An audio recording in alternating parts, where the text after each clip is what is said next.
The storm had teeth. Eliza felt them sinking into her shoulders as she ran, each gust of wind trying to tear her backward, drag her into the darkness where Crow's men waited like wolves. Rain lashed her face, turning the frontier trail into a river of mud that grabbed at her boots, as if the earth itself wanted to hold her in place for her hunters. She couldn't feel her fingers anymore. They'd gone numb miles ago, clutching the leather satchel to her chest like it was the only thing keeping her heart inside her body. In a way, it was. Everything that mattered, every piece of evidence, every stolen record, every proof of Victor Crow's crimes, was pressed against her ribs, protected by nothing but her dying grip and the tattered remains of her traveling cloak. Behind her, voices cut through the thunder. "She can't have gone far! Spread out! Mr. Crow wants her found tonight!" Eliza's breath came in ragged sobs. Her legs screamed with each step, muscles burning from hours of running through unfamiliar territory. She'd left the main road 3 miles back, plunging into the wilderness on nothing but desperate instinct and the faint hope that somewhere, anywhere, there might be shelter. Then she saw it. A light, dim and flickering through the sheets of rain, barely visible through the dense pine trees, but unmistakably there. A cabin. Isolated, set back from any established trail, the kind of place a man built when he wanted the world to forget he existed. Eliza didn't care who lived there. Didn't care if they were dangerous. Didn't care if they turned her away. At least it was a chance. At least it was a choice she could make herself, instead of the choice Crow would make for her. She stumbled toward the light, her vision blurring. The cabin materialized from the darkness like something from a fever dream. Rough-hewn logs, a stone chimney exhaling thin smoke, a single window glowing gold against the storm's fury. Her fist hit the door 3 times before her knees gave out. She caught herself against the doorframe, gasping, water streaming from her hair and into her eyes. Inside she heard movement. Heavy footsteps. The scrape of something, a chair, maybe a weapon, being pushed aside. The door opened. Eliza looked up into the face of a man who could have been carved from the same granite as the mountains surrounding them. Tall, broad-shouldered, with dark hair that fell across his forehead, and eyes the color of steel in twilight. He wore a simple work shirt, sleeves rolled to his elbows, and there was a stillness about him that was somehow more threatening than any weapon. He didn't speak, just stood there, blocking the doorway, studying her with an expression she couldn't read. "Please." The word fell from Eliza's lips like a stone. "Please, I need—" "You're bleeding." His voice was quiet, rough, like he didn't use it often. His eyes had dropped to her hands, and Eliza followed his gaze. Her palms were torn open, blood mixing with rainwater dripping onto his threshold. "I'm sorry," she heard herself say. "I'm sorry, there are men following me, and I don't have anywhere else to go, and I know you don't know me, but please, how many men?" The question was so unexpected, so practical, that Eliza's desperate rambling stopped cold. What? How many men are following you?" He asked it the same way someone might ask about the weather. No judgment, no fear, just information gathering. 5. Maybe 6. Eliza's throat burned. "They're armed. They're dangerous. If you help me, they'll come inside." He stepped back, pulling the door wider. Warm air rushed out, carrying the smell of wood smoke and coffee and something cooking over a fire. Eliza didn't move. Couldn't move. She'd spent the last 3 days running from men who wanted to control her, and now she was supposed to just walk into a stranger's home? Trust someone she'd never seen before? Someone who lived alone in the wilderness, away from law and civilization? The man seemed to read her hesitation. Something that might have been understanding flickered across his hard features. "Name's Cole Maddox," he said. "I ride routes between the mining camps and the settlements. Been doing it for 8 years. Never hurt anyone who didn't try to hurt me first." He paused, then added quietly, "You're safe here, for as long as you need." It was the last part that broke her. For as long as you need. Not for tonight, not until the storm passes. For as long as she needed. Eliza's legs carried her across the threshold before her mind could form another doubt. The moment she stepped inside, Cole closed the door behind her and threw a heavy wooden bolt across it. The sound of it sliding home was the most beautiful thing she'd ever heard. The cabin was small, but meticulously kept. A stone fireplace dominated one wall, flames crackling over split logs. A rough-hewn table stood in the center with 2 chairs. A narrow bed occupied the far corner, military neat. Shelves lined the walls, holding supplies in careful order. Canned goods, ammunition, tools, everything in its place. This was a man who lived by discipline, by control, by being ready for anything. Cole moved past her to the fireplace, grabbing a thick wool blanket from a chest near the hearth. He held it out without looking at her. Get out of those wet clothes. There's a screen in the corner. Eliza's hands shook as she took the blanket. Thank you. I can't. Don't. His voice was firm but not unkind. Don't thank me yet. Just get warm, then we'll talk. She moved behind the wooden screen he'd indicated, every muscle in her body protesting. Her dress was so soaked it felt like it weighed 50 pounds. She peeled it off with clumsy, numb fingers, then the layers beneath, until she stood shivering in nothing but her chemise. The blanket wrapped around her like armor, rough, warm, smelling faintly of cedar. When she emerged, Cole had his back to her, working at the stove. He'd placed a cup of something steaming on the table, along with a plate of bread and what looked like dried meat. Sit. Eliza sat. The chair felt like salvation. She wrapped both hands around the cup, coffee, strong and bitter, and let the heat seep into her frozen fingers. Cole remained standing, leaning against the far wall with his arms crossed, waiting. My name is Eliza Hart, she said finally. Her voice sounded strange to her own ears, like it belonged to someone else, someone braver. I'm from Chicago. My father was William Hart. He owned manufacturing interests across the Midwest. When he died 6 months ago, he left everything to me. That's worth killing for. It wasn't a question. Cole said it like a simple fact, and somehow that made it easier to continue. The court assigned Victor Crow as my guardian, said I needed someone to manage the estate until I turned 25 or married. Eliza's hands tightened around the cup. Crow has been stealing from me since the first week, liquidating assets, forging documents, siphoning money into his own accounts, and when I started asking questions, he decided to make the arrangement permanent. He announced our engagement 3 weeks ago. The words tasted like poison. Sent it to every newspaper in Chicago, started planning a wedding I never agreed to. When I told him I wouldn't marry him, he smiled and said, Of course you will, my dear, one way or another. Cole's expression didn't change, but something flickered in his eyes, something cold and dangerous. That's when you ran. That's when I started digging. Eliza reached for the satchel she'd set beside her chair. Her hands were steadier now, warmed by the coffee and the fire. She pulled out a leather-bound ledger, its pages swollen from the rain but still intact. I broke into his study, found these. There are 12 more women like me, heiresses, widows, anyone with money and no male relatives to protect them. Crow gets himself appointed as guardian or trustee, then systematically drains their accounts. If they resist, she opened the ledger to a page she'd marked, pushing it across the table.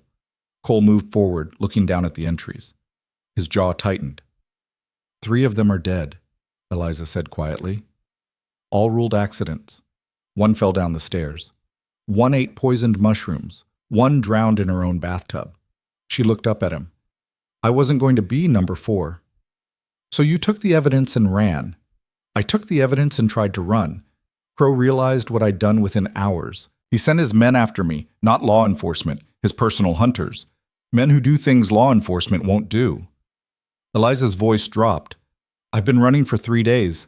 I thought I'd lost them yesterday, but then I heard them again tonight. And I knew if I didn't find shelter... She didn't finish the sentence. Didn't need to. Cole was silent for a long moment, his eyes on the ledger. Then he looked up at her, and Eliza saw something in his face she hadn't expected. Belief. He believed her. Completely. Without question or hesitation. You said 5 or 6 men, he said. How far back? Half a mile, maybe less. They have horses. Better horses than I did. I had to leave mine 2 miles back when she went lame. Cole nodded, then moved to the window, looking out into the storm. They'll hole up until first light. No one tracks in weather like this, not unless they're stupid. He turned back to her. That gives you about 6 hours. Get some rest. Rest? Eliza stared at him. They're going to come here. When the storm breaks, they'll search every structure within miles. I know. Then why? Because you need to rest. Cole's voice was absolutely calm. You're exhausted. You're injured. If you try to run again right now, you won't make it another mile. So you're going to eat, you're going to sleep, and when they come at dawn, we'll deal with them. We? The word caught in Eliza's throat. Cole looked at her with those steady gray eyes. You came to my door asking for help. I don't give halfway help. Either I'm in or I'm not. He paused. I'm in. Eliza felt something crack open in her chest. She'd spent 3 days running, terrified, alone, trusting no one. And now this stranger, this hard, quiet man she'd known for less than an hour, was standing in front of her, offering protection with the same casual certainty most people offered the time of day. Why? She whispered. You don't know me. You don't owe me anything. Crow is powerful. He has money, connections, private armies. Why would you risk yourself for someone you just met? Cole was quiet for so long she thought he might not answer. Then he moved back to the fireplace, stirring the coals with an iron poker. 8 years ago, I watched a woman get dragged out of a stagecoach by 3 men who had a marriage contract with her name forged on it. She was screaming that she'd never signed anything, that they were kidnapping her. Everyone just stood there. The driver, the passengers, the sheriff who was standing right there watching. No one did a damn thing because the men had papers, and papers mean law, and law means right. He set the poker down with deliberate care. They took her to a ranch 20 miles outside town, married her to a man 3 times her age who wanted her father's cattle operation. 6 months later, she was dead. Fell off her horse, they said, broke her neck. Cole turned to face Eliza. I didn't stop them that day. I told myself it wasn't my business, that I didn't know the whole story, that maybe the papers were real. I told myself a lot of things that let me sleep at night. His voice went very quiet. I won't tell myself those things again. Eliza couldn't speak, couldn't breathe. She just sat there, holding her coffee, staring at this man who carried old guilt like a weapon. So yeah, Cole said. I'm in. Get some rest. I'll keep watch. He moved to the chair by the window, settling into it with the patience of someone used to long, silent nights. His rifle was already there, leaning against the wall within easy reach. Eliza wanted to argue, wanted to insist she couldn't possibly sleep while killers stalked the forest outside. But her body was already betraying her, exhaustion pulling her down like an undertow. She moved to the bed, Cole's bed, she realized with a flash of guilt, and sat on the edge. Where will you sleep? I won't. Cole. Rest, Eliza. It was the first time he'd used her name. The sound of it, low and certain in his voice, did something strange to her pulse. She lay down, still wrapped in the blanket, and closed her eyes. The last thing she saw before sleep claimed her was Cole's silhouette against the window, utterly still, utterly vigilant, a stranger keeping watch over her life. Eliza woke to voices. For one disorienting moment, she thought she was still running, still lost in the storm.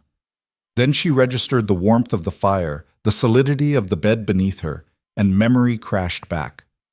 Cole's cabin. She'd made it to Cole's cabin. The voices outside grew louder. Saw tracks leading this direction. Check every structure. Crow wants her found before she reaches the next town. Eliza sat up, her heart hammering. Gray dawn light filtered through the window. The storm had passed, leaving behind an eerie stillness. She looked frantically toward the chair where Cole had been. He was gone. Panic seized her throat. Had he left? Had he decided she was too dangerous, too much trouble? Had he... The door opened. Cole stepped inside, closing it silently behind him. He was dressed differently now, wearing a long duster coat, his rifle slung across his back, a revolver on each hip. He looked like exactly what he was, a man prepared for violence. They're here, he said quietly. 5 men. They're searching the area systematically, working toward us. He crossed to the table, picking up Eliza's satchel and handing it to her. Stay away from the windows. Don't make a sound unless I tell you to. Cole, you don't have to... Too late. His voice was flat, final. Put on your boots. Eliza scrambled to obey, pulling on her still damp boots with shaking hands. Outside, the voices grew closer. What's that? A cabin? Someone's living out here. Let's check it. Footsteps approached, heavy boots on the wooden porch steps. Cole positioned himself in front of the door, utterly calm.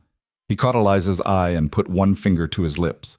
The knock came hard and authoritative. Open up! We're looking for a fugitive. Cole waited 3 beats, then opened the door. Not all the way, just enough to fill the frame with his considerable presence. Eliza, pressed against the wall beside the fireplace, could see the men outside. 5 of them, exactly as she'd counted. Rough-looking, armed with rifles and revolvers, wearing the kind of expensive gear that came from Crow's deep pockets. The man in front was tall and lean, with a scar running from his left eye to his jaw. He looked at Cole with the casual arrogance of someone used to intimidating people.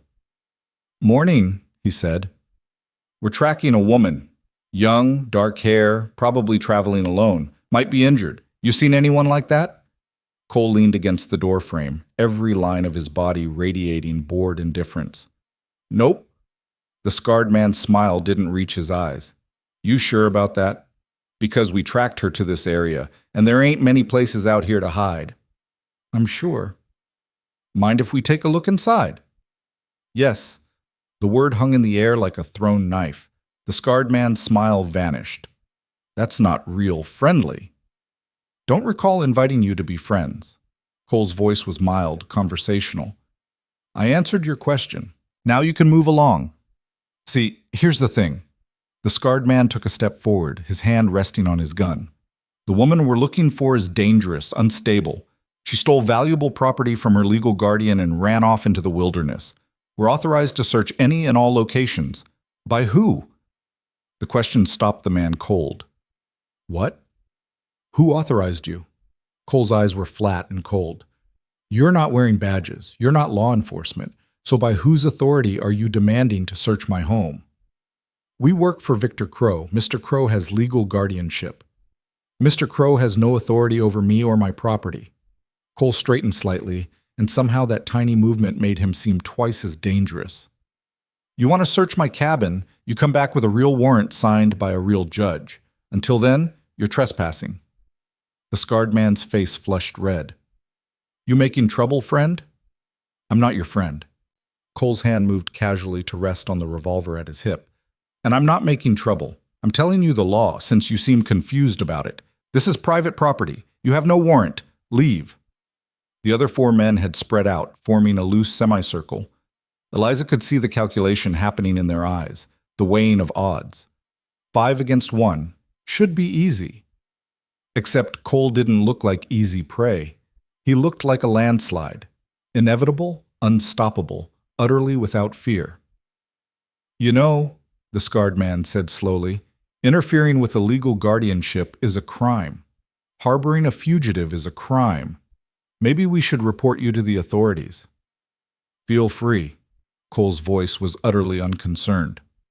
"Name's Cole Maddox. I ride routes between here and Carson's Point. Sheriff Davies knows me. Judge Thompson knows me. Hell, half the territorial government knows me. You want to report me? Go right ahead. I'll wait." It was a bluff.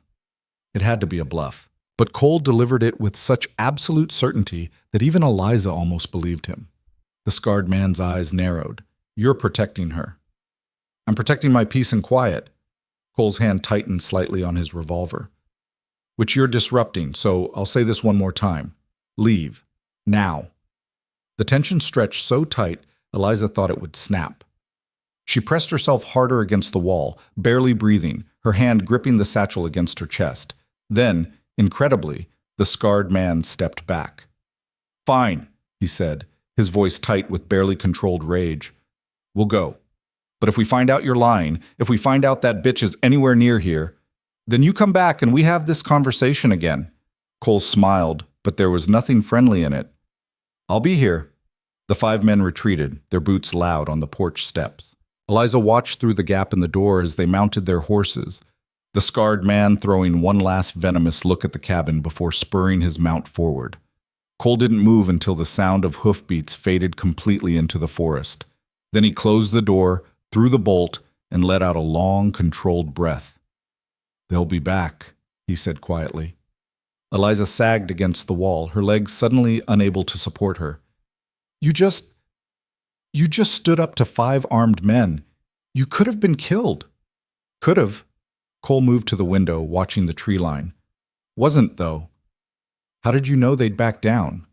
Didn't. He glanced at her. But men like that are used to people being scared. When someone isn't scared, it throws them off, makes them second guess. He paused. Plus, I've got a reputation in these parts. They'll check my name, find out I'm telling the truth about knowing the local law. That'll buy us some time. Time for what? Cole turned to face her fully. Time to figure out what you want to do. You can keep running. I can point you toward routes that'll get you to the next territory, places Crow's reach doesn't extend. Or what? Or you can stop running. Cole's eyes were steady on hers. You said you have evidence, proof of what Crow's done. That means you have a weapon. Question is whether you're going to use it. Eliza's fingers tightened on the satchel. Use it how? Crow owns half the judges in Chicago. He has lawyers, connections, politicians in his pocket. Even if I could get someone to look at these ledgers, Chicago isn't the only place with law. Cole crossed his arms. There are federal investigators, territorial courts, places Crow's money doesn't reach as easily. It would be hard, dangerous. He'd fight you every step of the way. So why suggest it? Because running only works until it doesn't. Cole's voice was quiet but firm. You can spend the rest of your life looking over your shoulder, hiding, hoping he never finds you, or you can drag him into the light and watch him burn. Eliza stared at him. 3 days ago, hell, 3 hours ago, the idea of fighting Victor Crow would have seemed insane. Suicide. The man was untouchable, powerful, protected by layers of wealth and influence. But as she stood there in Cole's cabin, wrapped in his blanket, looking at this man who'd faced down 5 killers without flinching, something shifted inside her. She was tired of being afraid, tired of running, tired of being the prey. If I fight him, she said slowly, he'll come at me with everything he has. He'll try to destroy me, discredit me, maybe kill me. Probably.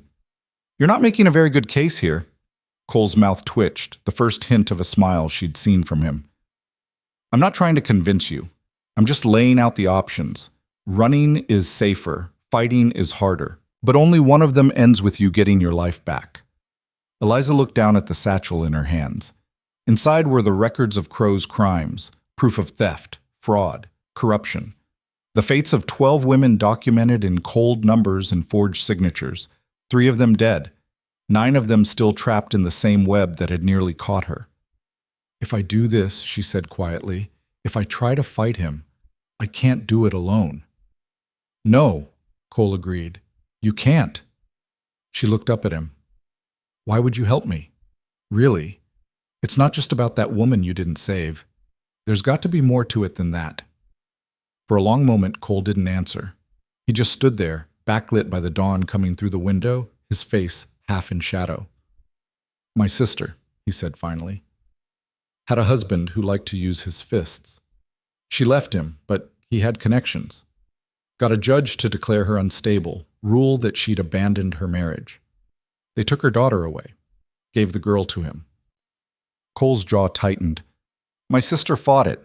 Hired lawyers, filed appeals, did everything right. Didn't matter. The system was rigged against her from the start. What happened? She lost. The words were flat, emotionless. Lost her daughter, lost her case, lost everything. Last I heard, she was living in San Francisco, working as a seamstress, barely getting by. Her daughter's 14 now, doesn't even remember her mother. Cole looked at Eliza directly. So yeah, I know what it's like when powerful men use the law as a weapon, and I know what happens to women who try to fight back without help. His voice softened. You want to take down Crow? I'll help you do it. Not because I'm a hero, because I'm tired of watching men like him win. Eliza felt tears burning behind her eyes, but she blinked them back. Tears were useless. Tears changed nothing. Okay, she said. Okay. Then we fight. You're sure? No. She laughed, and it sounded slightly hysterical even to her own ears. I'm not sure about anything, but I'm done running. Whatever happens next, I want to face it head on. Cole nodded slowly. Then we need to move. Those men will be back, and next time they'll bring reinforcements. We need to get you somewhere safe while we plan our next move. Where? There's a town 2 days' ride from here, Bennett's Creek. Small, but it's got a federal land office and a circuit judge who actually gives a damn about the law. We get you there, we can start building a case. 2 days? Eliza looked down at herself, still wearing Cole's blanket over her chemise, her dress a soaked ruin. I can't exactly travel like this. I've got supplies. Cole was already moving, pulling items from shelves with practiced efficiency. Extra clothes that'll fit you well enough, food, ammunition, maps. We travel light and fast, stick to routes Crow's men won't know. With luck, we'll be in Bennett's Creek before they even realize we've left the area. Eliza watched him work, his movements economical and sure. This was a man who'd lived on the edge for a long time, who knew how to survive in hostile territory. Cole, she said quietly, thank you for everything, for believing me, for helping me, for... Don't. He looked up at her, his expression unreadable. Don't thank me yet. Wait until we actually pull this off. Wait until Crow's behind bars and you're free. Then you can thank me. And if we don't pull it off, then we die trying. He said it casually, like he was talking about the weather. Either way, you won't be alone. That's something. It was something. It was more than Eliza had had in 3 days. More than she'd had since her father died and left her at the mercy of men like Victor Crow. For the first time since this nightmare began, she wasn't alone. She just hoped that would be enough. Alma. They left the cabin an hour later after Cole had helped Eliza into borrowed clothes. A man's work shirt and canvas pants, both too large but functional, and packed supplies for the journey. He'd given her a revolver, too, showing her how to load and fire it with patient, methodical instruction. Probably won't need it, he'd said, but if you do, aim for center mass and keep pulling the trigger until they drop.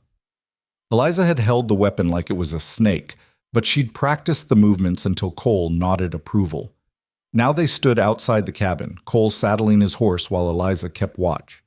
The morning was clear and cold, the storm's fury completely vanished. Birds called in the trees, and somewhere in the distance, she heard the rush of water over rocks. It looked peaceful, beautiful. It was a lie. Mount up, Cole said, swinging into his saddle with easy grace.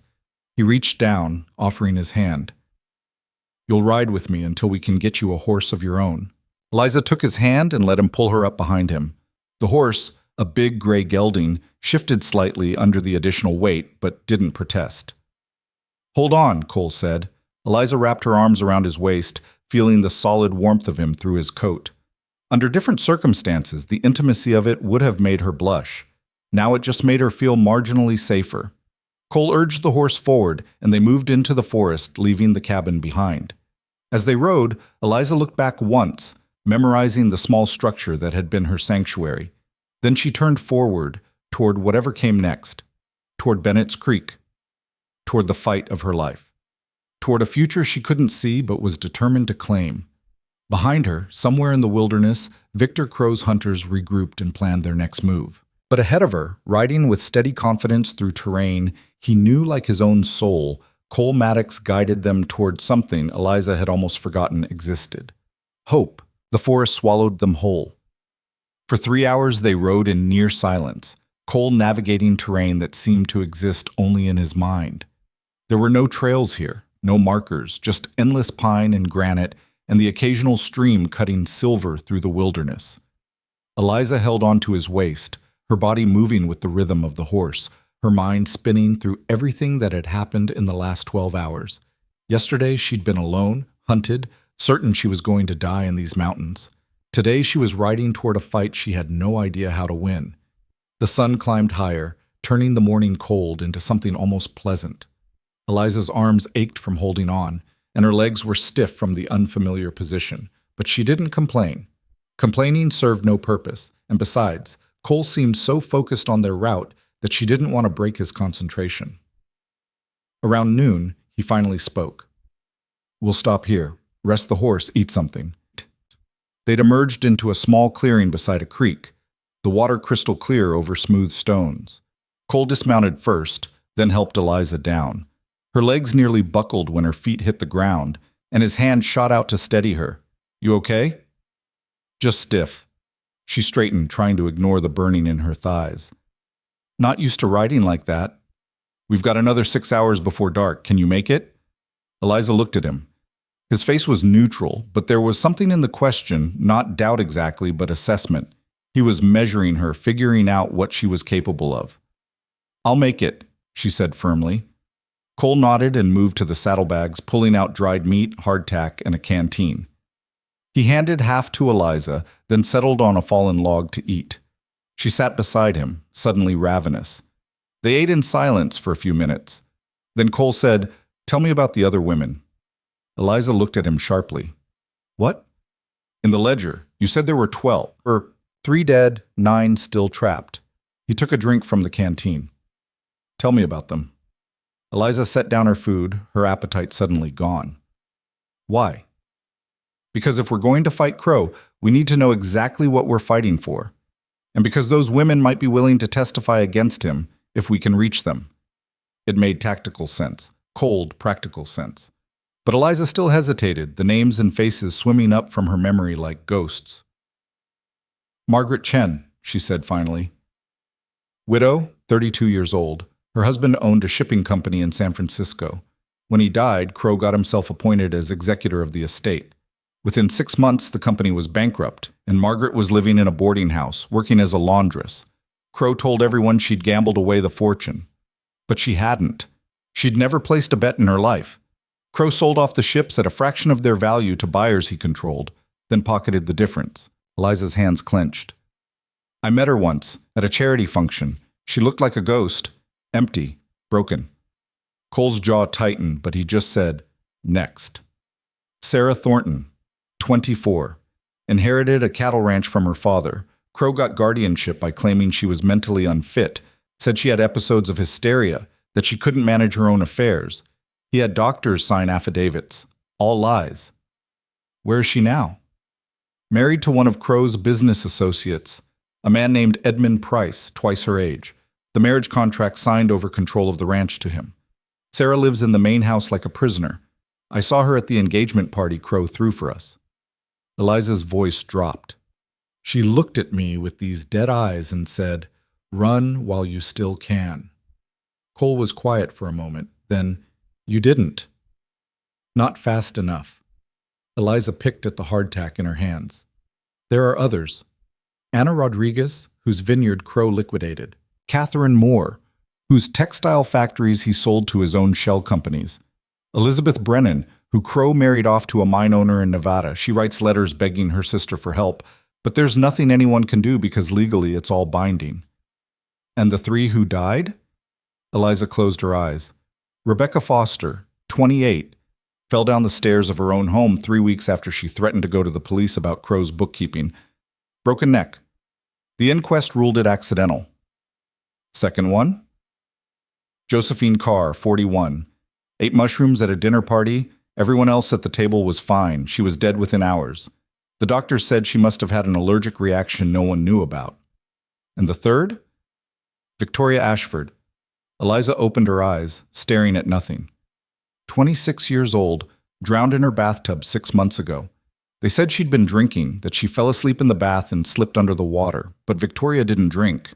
She'd taken a temperance pledge after her father died of alcoholism. She would never... Eliza's voice cracked. She stopped, pressing her hand over her mouth, fighting for control. Cole reached over and put his hand on her shoulder. Just rested it there, solid and warm, not saying anything. After a moment, Eliza lowered her hand and continued. The ruling was accidental death. Case closed. Her estate went to a cousin who immediately sold everything to a buyer recommended by Crow. She looked at Cole. That's when I knew. When I realized Victoria was murdered and no one was going to do anything about it. That's when I started planning to run. And then you found the ledgers. And then I found proof that I wasn't crazy. That all of it, every accident, every convenient death, every guardianship and marriage, was part of a system, Crow's system. He's been doing this for years and he's gotten away with it because he's careful. Because he has lawyers and judges and politicians protecting him. Because women like us don't matter to people like them. Cole's hand tightened on her shoulder briefly, then dropped away. They're going to matter. When we're done, everyone's going to know what he did. You really think we can beat him? I think we can hurt him badly enough that he can't hurt anyone else. Cole stood, brushing crumbs from his pants. That's worth something. It was. It was worth everything. They mounted up again and rode on, the afternoon sun filtering through the pines in golden shafts. Eliza's mind churned through possibilities, strategies, fears. Every mile brought them closer to Bennett's Creek and the fight that waited there. Every mile also brought Crow's hunters closer to finding their trail. Around mid-afternoon, Cole suddenly reined in the horse. "What is it?" Eliza whispered. "Smoke. Northwest, maybe a mile off." Eliza couldn't see anything, but she trusted Cole's senses more than her own. "Crow's men?"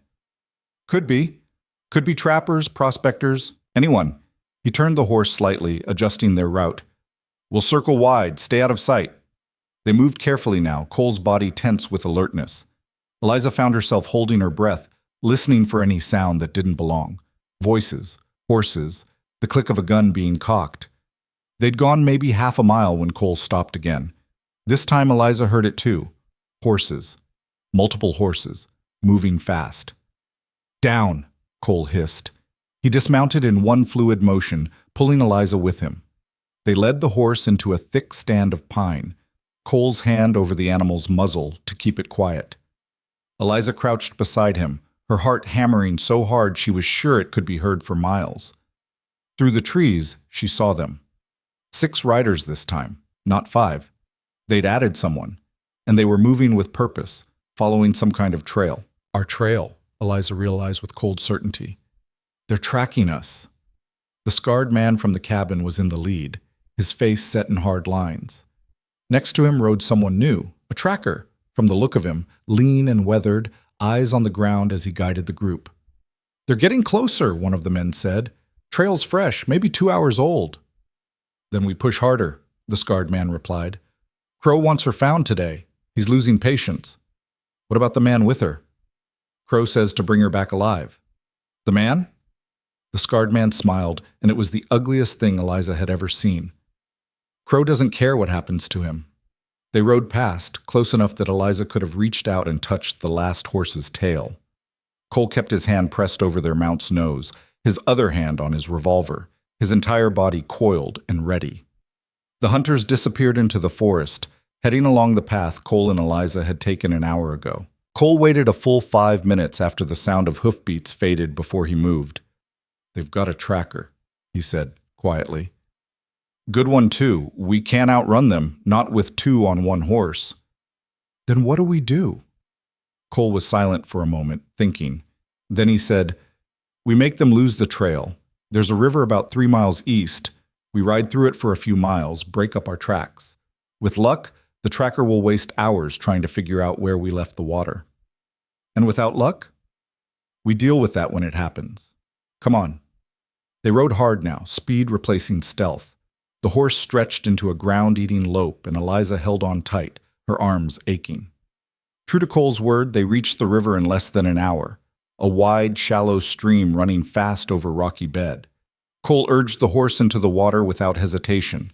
The current pulled at them, cold and strong, but the horse was sure-footed, picking its way over the stones. They followed the river downstream for what felt like miles, water splashing up to soak Eliza's borrowed pants, the sound of it loud enough to cover their breathing. Finally, Cole guided them up onto the far bank, choosing a rocky outcrop where their tracks would be harder to follow.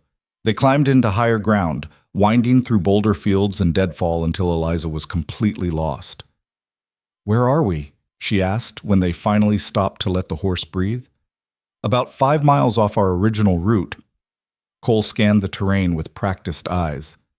"We'll need to circle back toward Bennett's Creek, but we've bought ourselves some time. The tracker will have to check miles of riverbank before he finds where we left the water." "How long?" "Few hours, maybe more if we're lucky." He looked at her. "You holding up?" Eliza realized she was shaking, partly from cold, partly from fear, partly from sheer exhaustion, but she nodded. "I'm fine." "You're a terrible liar." Despite everything, Eliza almost laughed. "I'm fine enough. Let's keep moving." They rode until dusk, finally stopping in a small canyon protected on 3 sides by sheer rock walls. Cole deemed it defensible enough, and they made camp without a fire, eating cold food and sharing water from the canteen. As darkness fell, Eliza wrapped herself in the blanket Cole had given her and sat with her back against the canyon wall. Above, stars emerged in impossible numbers, more than she'd ever seen in Chicago. The sight of them made her feel very small and very alone. "Tell me about your father." Cole's voice came from the darkness. He was sitting a few feet away, keeping watch, his rifle across his knees. "What?" "Your father, William Hart. You said he left everything to you, must have trusted you." Eliza pulled the blanket tighter. "He did, more than anyone else ever has." "What was he like?" No one had asked her that, not since he died. They'd asked about his business, his money, his estate. No one had asked about him as a person. "Brilliant," she said softly. "Absolutely brilliant. Started with nothing. Came to America from England with $10 in his pocket and a head full of ideas about manufacturing. Built his first factory before he was 30. By the time he died, he had interests in 7 states and 3 countries. Sounds formidable. He was, but he was also kind. Fair to his workers, generous to charity, honest in his dealings. People respected him because he earned it, not because he bought it." Eliza's throat tightened. "He used to say that money was just a tool. What mattered was what you built with it.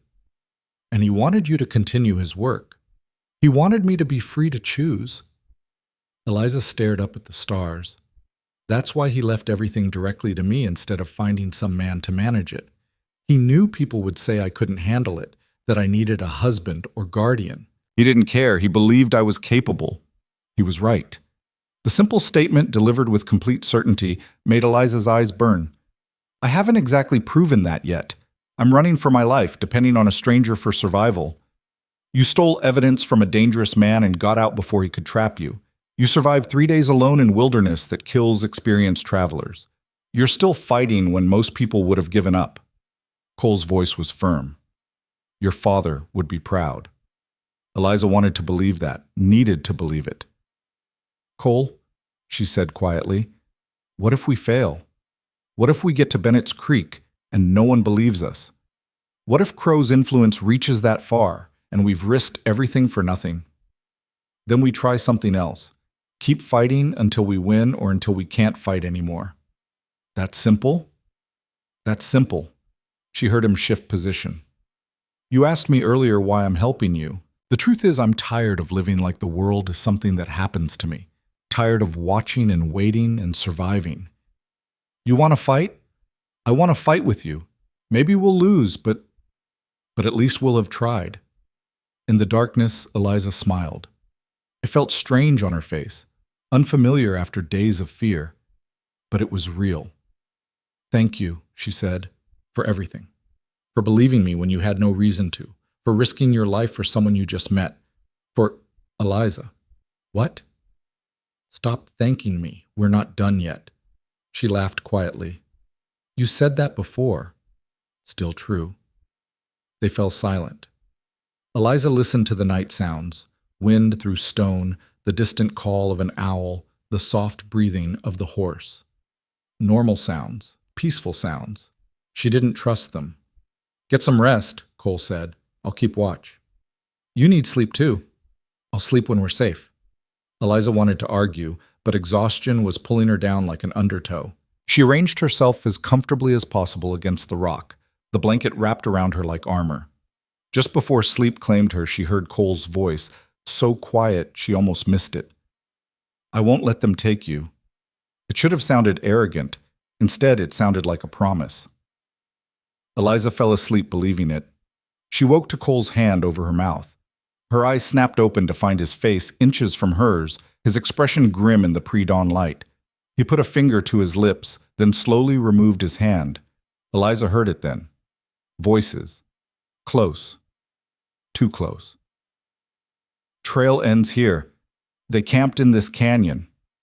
"How long ago?" "Can't be more than a few hours. Fire pit's still warm." "But we didn't make a fire," Eliza thought frantically. Then she understood. The tracker was lying or guessing, trying to sound certain to keep the others motivated. Cole was already moving, silent as smoke. He handed Eliza her satchel, then gestured for her to follow. They crept toward the back of the canyon where the horse was tied, every footstep carefully placed. "Spread out," the scarred man's voice rang through the canyon. "They can't have gone far. And remember, Crow wants the woman alive, but if the man resists, put him down." Cole's hand tightened on his rifle. He got the horse untied with quick, efficient movements, then boosted Eliza into the saddle before swinging up behind her. "Hold on tight," he whispered. "When I say run, you hold on and don't let go no matter what happens." "Cole, do you trust me?" Eliza looked at him, saw the steel in his eyes, the absolute focus. This was a man who'd survived alone in hostile territory for 8 years. A man who'd faced down 5 killers without flinching. "Yes," she said. "Then trust me now." He spurred the horse forward, and they exploded out of the canyon at a full gallop.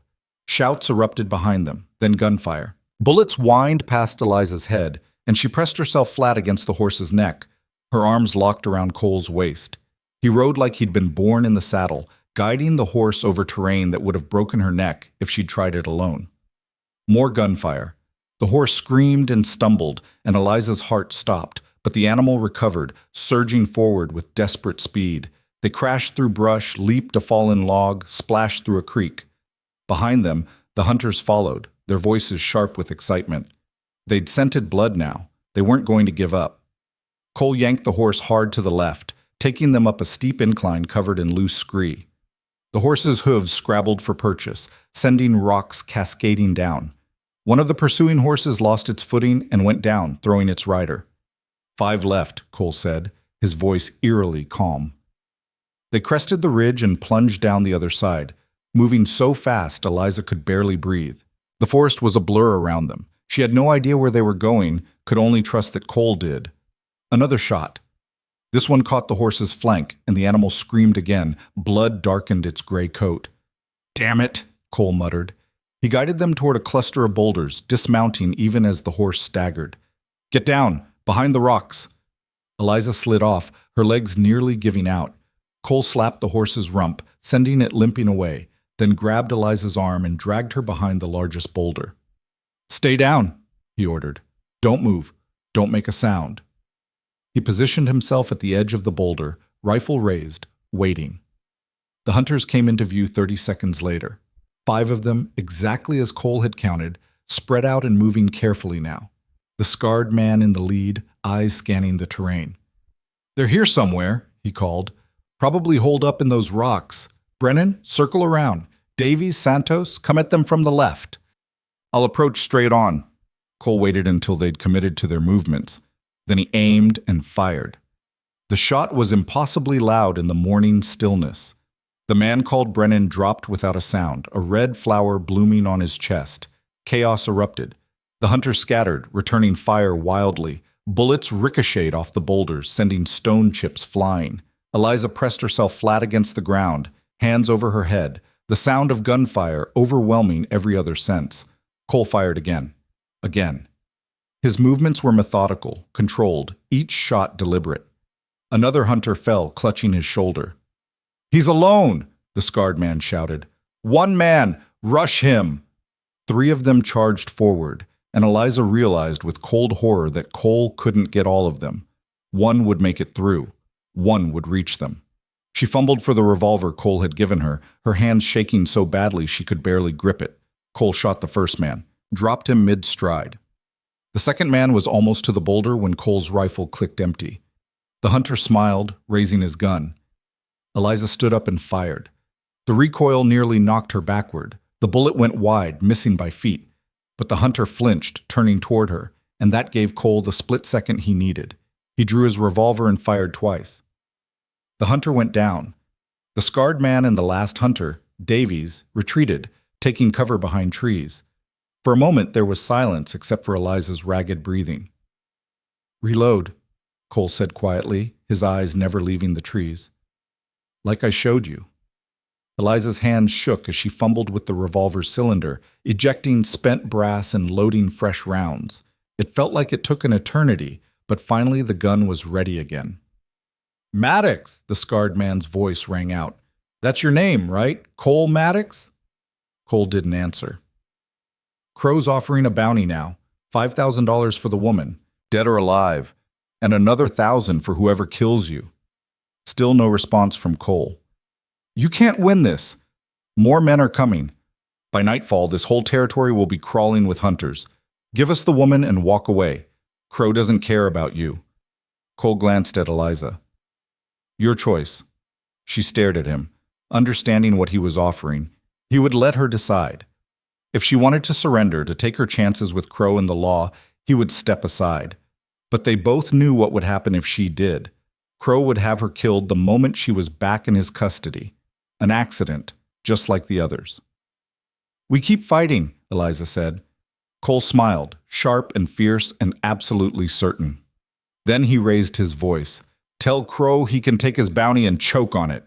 He fired at the tree where the scarred man was hiding, the bullet splintering bark. Return fire came immediately, and the battle resumed. It lasted another 5 minutes that felt like 5 hours. Cole moved with deadly precision, forcing the 2 remaining hunters to stay pinned down while conserving his ammunition. Eliza watched in awe and terror as he outthought and outfought men who should have had every advantage. Finally, she heard the scarred man's voice, distant and retreating. Fall back! Regroup at the river! The sound of horses. Then silence.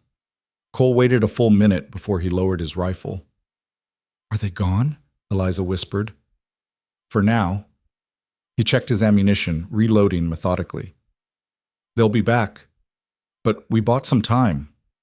Eliza looked at the bodies scattered across the clearing. 3 men dead, another wounded, crawling away through the brush. She should have felt horror. Instead, she just felt numb. You killed them, she said. They were going to kill us. Cole's voice was flat, matter of fact. This is what fighting looks like, Eliza. It's not courts and lawyers and papers. Sometimes it's blood and bullets and doing whatever it takes to survive. I know. And she did. Intellectually, she'd understood that standing up to Crow would be dangerous. But understanding it in theory and living through a gunfight were very different things.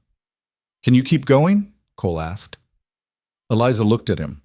This man who'd faced down killers to protect a stranger, who'd risked everything for a woman he'd known less than a day. He stood there covered in stone dust and gunpowder residue, offering her a choice. Quit or continue.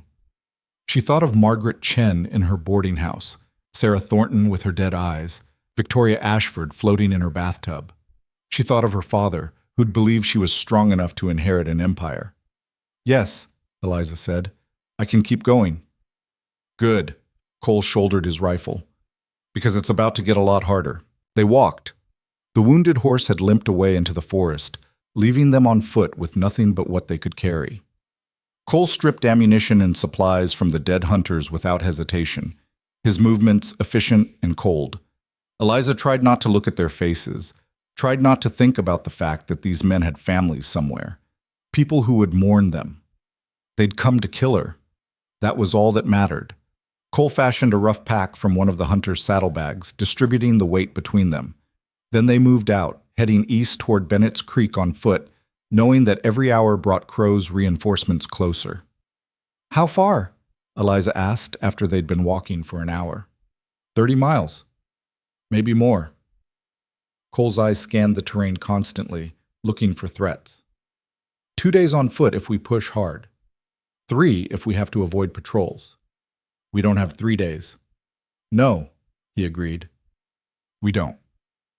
They walked in silence for another mile. Eliza's feet already hurt in the borrowed boots, blisters forming on her heels. Her legs ached from riding and running and now endless walking. But she didn't complain. Complaining wouldn't change anything. Around midday, they stopped to rest in a grove of aspen trees. Cole rationed out water and dried meat, his face grim. We're going to have to risk the main road, he said finally. Staying in the wilderness will take too long, and we don't have enough supplies to last. The main road where Crow's men will be looking for us? The same. Cole met her eyes. I won't lie to you, Eliza. Our chances aren't good. Even if we make it to Bennett's Creek, Crow will come after us there. He's got the money to hire every gun in the territory. And now we've killed 3 of his men. He won't stop until one of us is dead. Then why keep going? Because the alternative is giving up and dying anyway. Cole's voice was hard. At least this way we die fighting. At least this way we make it hurt. Eliza looked down at the satchel in her lap. The ledgers inside represented 12 women's lives, 12 women's suffering, 3 deaths, 9 ongoing prisons. What if we don't try to reach Bennett's Creek? She said slowly. Cole frowned. What? You said it yourself. Crow will follow us there. He'll bring lawyers and money and probably buy off whoever we try to convince. We'll be walking into a trap. Eliza's mind was racing now, pieces falling into place. But what if we don't go where he expects? Where else is there to go? Everywhere. Eliza opened the satchel, pulling out the ledgers. These documents prove Crow's been operating across 7 states: Illinois, Missouri, Kansas, California, Nevada, Colorado, Wyoming. He's got victims in all of them. That means his crimes cross state lines. So that makes it a federal case.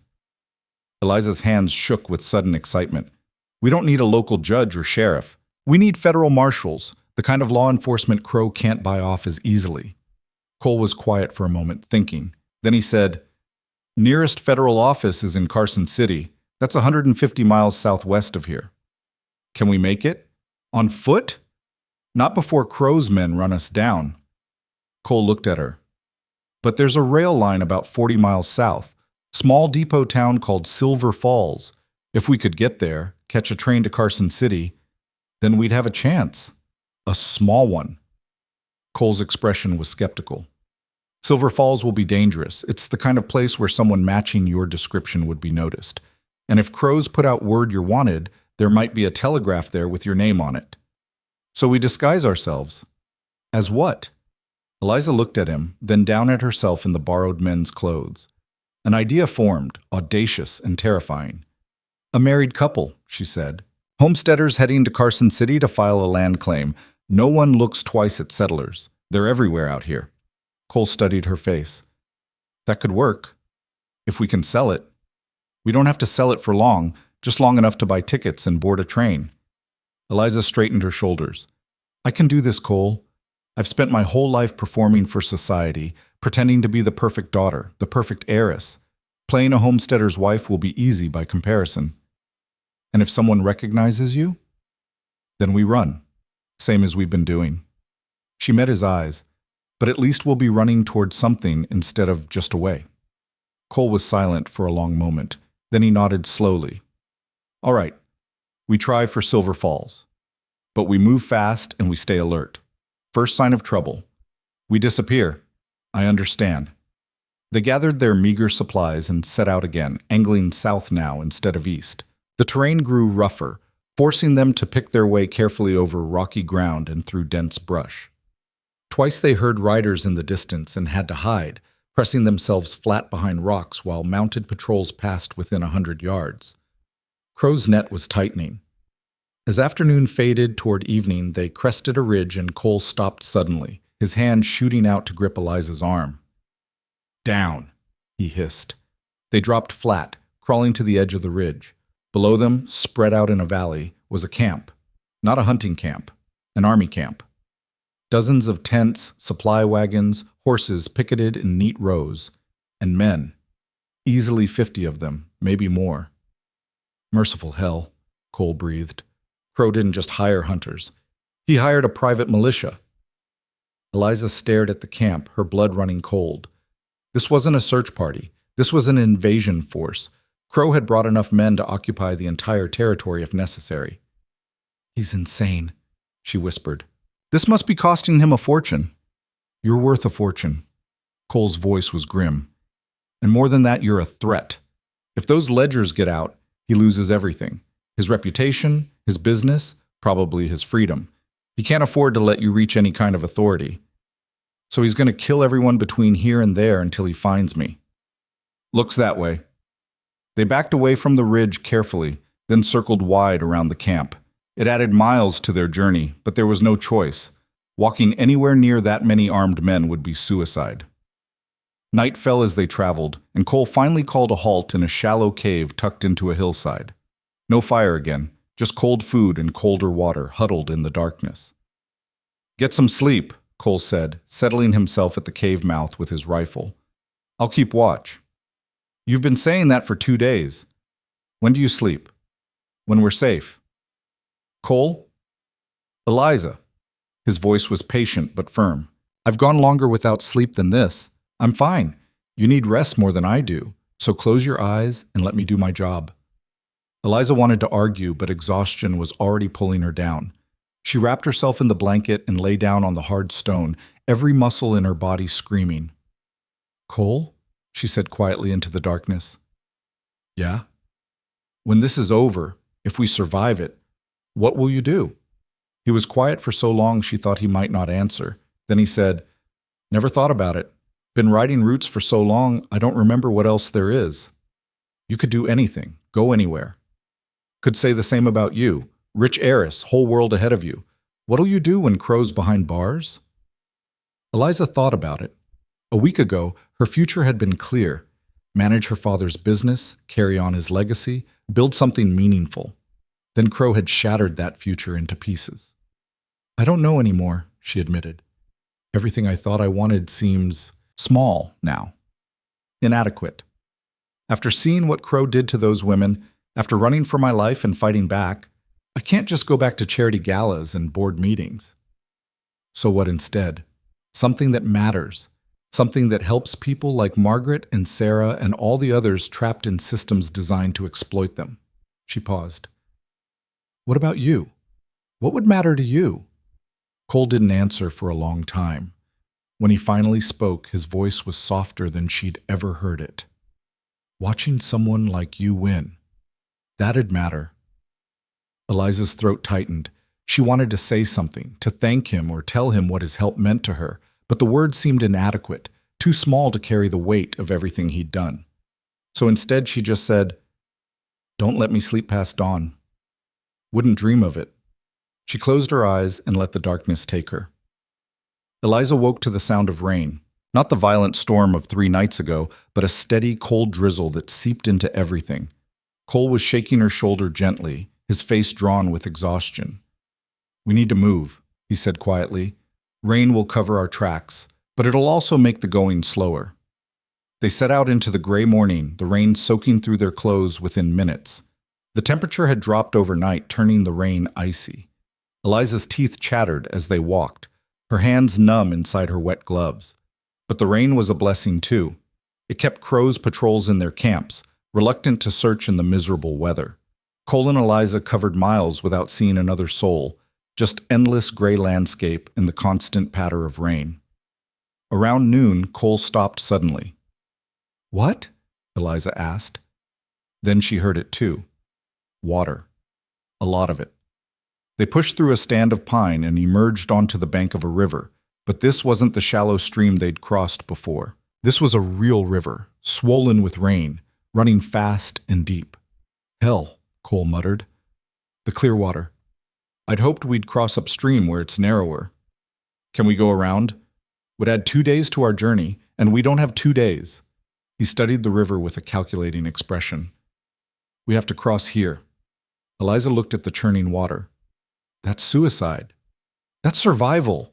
Cole was already moving along the bank, looking for the best crossing point. River's high, but not flooding. There's a spot about 100 yards downstream where the current's slower. If we're careful, if we time it right, we can make it. And if we don't? Then we drown. He looked at her. Your choice. Risk the river, or add days we don't have. Eliza thought of the militia camp, of Crow's hunters spreading through the territory like a plague. Every hour they delayed was an hour for the net to tighten. We cross, she said. Cole found the spot he'd mentioned, a place where the river widened slightly, the current dispersing across a broader channel. It was still terrifying, but marginally less suicidal than the rest of the crossing. We go together, Cole said, securing the pack high on his shoulders. Lock your arm through mine and don't let go no matter what. If we get separated in that current, you won't make it. Eliza nodded, her heart hammering. She wrapped her arm through his, gripping tight. On 3, Cole said. 1, 2, 3. They stepped into the river. The cold hit Eliza like a physical blow, stealing her breath. The current immediately grabbed at her legs, trying to sweep her downstream. Cole's arm was like iron, holding her upright as they waded deeper, The water rose to their waists, their chests. Eliza's feet lost contact with the bottom, and panic surged through her. "I've got you," Cole said, his voice steady. "Keep moving, slow and steady." They pushed forward, fighting the current with every step. Eliza's lungs burned from the cold. Her legs felt like lead. The opposite bank seemed impossibly far away. Then her foot caught on something, a submerged log or rock, and she stumbled. The current seized her, ripping her away from Cole. She went under. The world became a chaos of churning water and darkness. Eliza's lungs screamed for air. She couldn't tell which way was up, couldn't fight the current pulling her downstream. Her heavy boots and soaked clothes dragged her down like anchors. This was it. This was how she died. Not at Crow's hands, but in a nameless river, drowned and forgotten. Then something grabbed her coat. Cole hauled her up with terrifying strength, breaking her through the surface. Eliza gasped, choking, her vision blurred by water and panic. "Hold on!" Cole roared. She grabbed onto him with desperate strength, and he dragged them both toward the far bank through sheer force of will. His feet found purchase on the rocky bottom, and he pulled them into the shallows, then up onto the muddy shore. They collapsed on the bank, gasping, shaking with cold and exhaustion. "You all right?" Cole managed between breaths. Eliza nodded, unable to speak. Her whole body was trembling violently, teeth chattering so hard her jaw ached. Cole pulled her to her feet. "We need to move. Get warm, or we'll freeze." They stumbled inland, away from the river, until Cole found a small overhang of rock that provided minimal shelter. He pulled out the supplies. Miraculously, the pack had stayed mostly dry, and handed Eliza a blanket. "Change out of those wet clothes," he said, his own lips blue with cold. "Everything. You'll die of exposure otherwise." Eliza didn't argue. She stripped behind a rock with shaking hands, wringing out her soaked garments as best she could, then wrapped herself in the blanket. Cole did the same, and they huddled together under the overhang, sharing body heat, waiting for the shivering to stop. "That was close," Eliza said, when she could finally speak without her teeth chattering. "Too close." Cole's arm was around her shoulders, holding her against him. It should have been improper, scandalous. Instead, it was just survival. "You did good, though. Kept your head when it mattered." "I panicked." "You survived. That's what counts." He was quiet for a moment. "We need to keep moving soon. Can't stay here long." "I know." But for just a moment, Eliza let herself rest against his solid warmth, let herself feel safe. It was an illusion, she knew. Safety didn't exist for them. Not until Crow was defeated or they were dead. But for this one moment, wrapped in a blanket and held by a man who'd saved her life more times than she could count, she let herself pretend. They gave themselves an hour to dry out and warm up, then dressed in their damp clothes and set out again. The rain had stopped, leaving behind a world scrubbed clean and eerily quiet. They moved faster now, driven by the knowledge that every minute counted. As afternoon faded toward evening, they crested a hill and saw it in the distance. Silver Falls.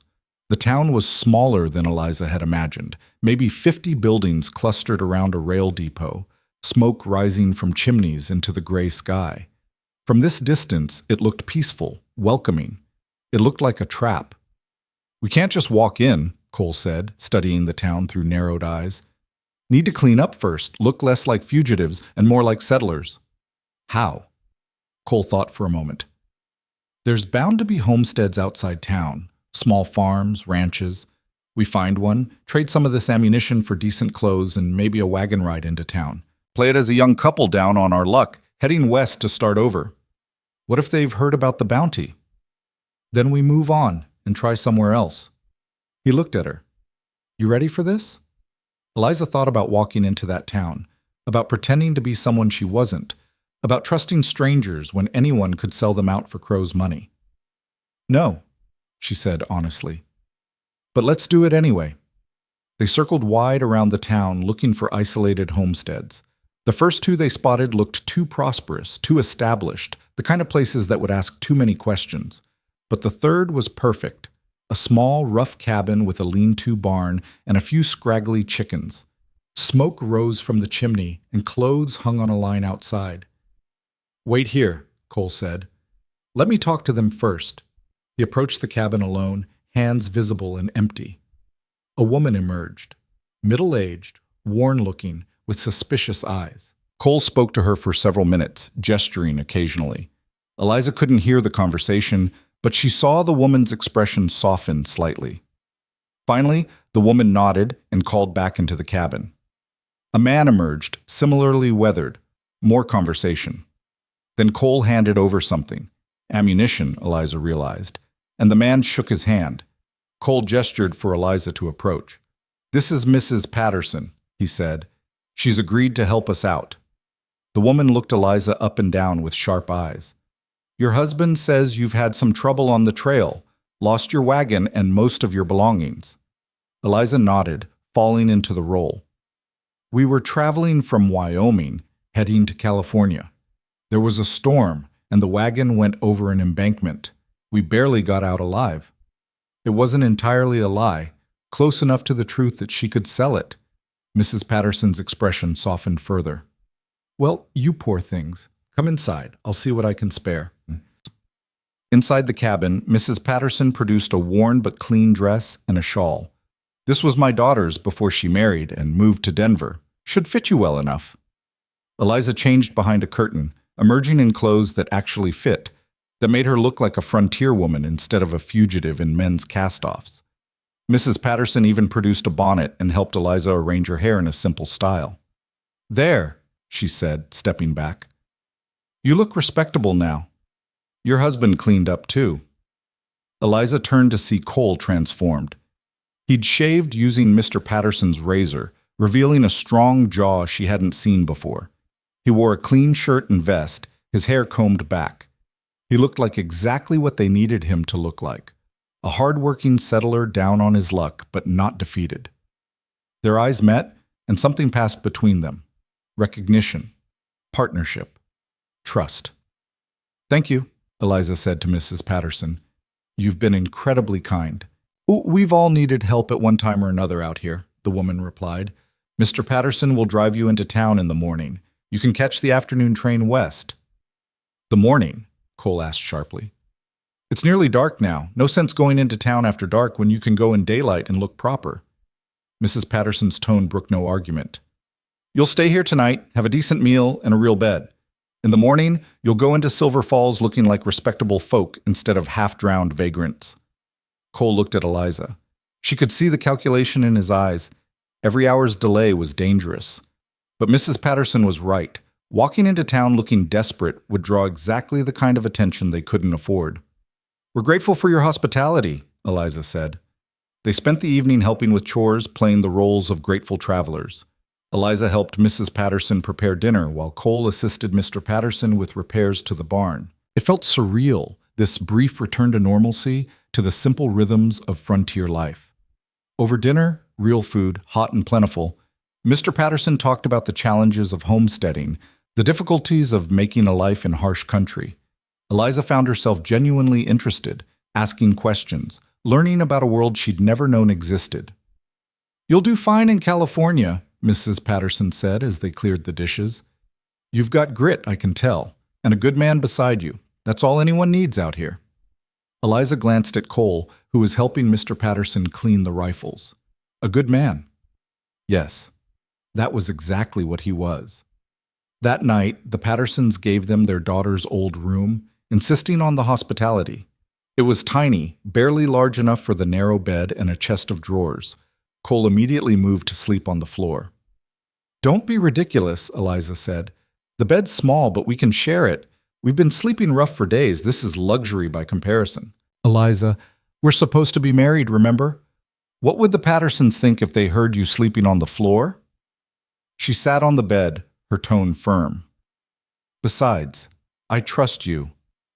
Those 3 words seemed to affect Cole more than anything else she could have said. After a moment, he nodded and settled on the far edge of the bed, as far from her as the narrow space allowed. They lay in the darkness, the first real roof over their heads in days, listening to the sounds of the homestead settling for the night. "Eliza," Cole said quietly, "tomorrow, when we get to Silver Falls, things could go wrong fast. If they do, if we get separated, we won't. If we do, he continued firmly. You get on that train no matter what. You get to Carson City, and you find the federal marshals. You give them those ledgers, and you make sure Crow pays for what he's done. Don't wait for me. Don't come looking for me. Just finish this. Cole, promise me. Eliza was quiet for a long moment. Then she said, only if you promise me the same.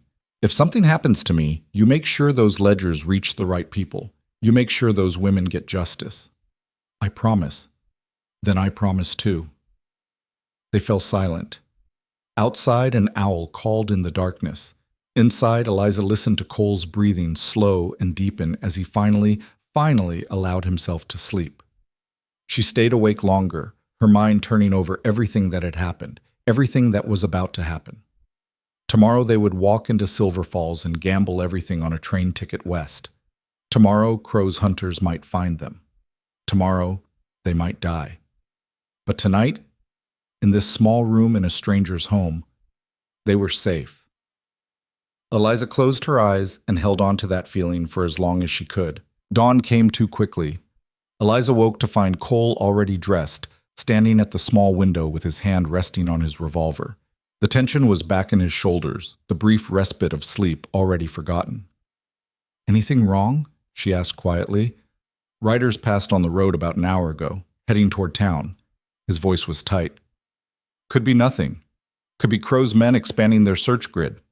Eliza's stomach clenched. She rose and dressed quickly in the borrowed dress, her fingers clumsy with the buttons. When she emerged from behind the curtain, Cole was checking his weapons with methodical precision. We stay calm, he said without looking at her. We're John and Mary Cooper, homesteaders from Wyoming who lost everything in a wagon accident. We're heading to California to start fresh. That's our story. We stick to it no matter what. What if someone recognizes me? Then we run. Cole finally met her eyes. But they won't. You look different now, dressed like a settler's wife. Hair different, no jewelry or fancy clothes. Crow's men are looking for a wealthy heiress, not a frontier woman. Trust the disguise. Mrs. Patterson knocked softly before entering with breakfast. Eggs and fresh bread and coffee so hot it burned Eliza's tongue. The normalcy of it felt surreal, like they were play acting at being ordinary people instead of fugitives eating what might be their last meal. Mr. Patterson hitched up his wagon after breakfast, an old but sturdy vehicle with a canvas cover. Cole and Eliza climbed into the back, surrounded by crates of vegetables the farmer was taking to market. Keep your heads down until we're in town, Mr. Patterson advised. Less attention that way. The ride into Silver Falls took 45 minutes, the wagon creaking over rutted roads. Eliza sat perfectly still, the satchel clutched to her chest, listening to Cole's steady breathing beside her. His hand found hers in the dimness under the canvas, squeezed once, then let go. She understood the message. Whatever happens, we face it together. The wagon slowed and Mr. Patterson's voice called back, Coming up on the town now, Main Street's just ahead. Eliza and Cole shifted to peer through a gap in the canvas. Silver Falls looked like 100 other frontier towns, a wide dirt street lined with wooden buildings, a general store, a saloon, a hotel, and the train depot at the far end. People moved about their business, horses tied to hitching posts, a dog sleeping in a patch of sunlight. It looked safe. Normal. Eliza didn't trust it for a second. There, Cole murmured, pointing. 3 men by the depot, armed, watching the street. Eliza's blood went cold. The men wore the same kind of expensive gear Crow's hunters had worn. One of them had a piece of paper in his hand, glancing at it periodically as people passed. A wanted poster. Her face.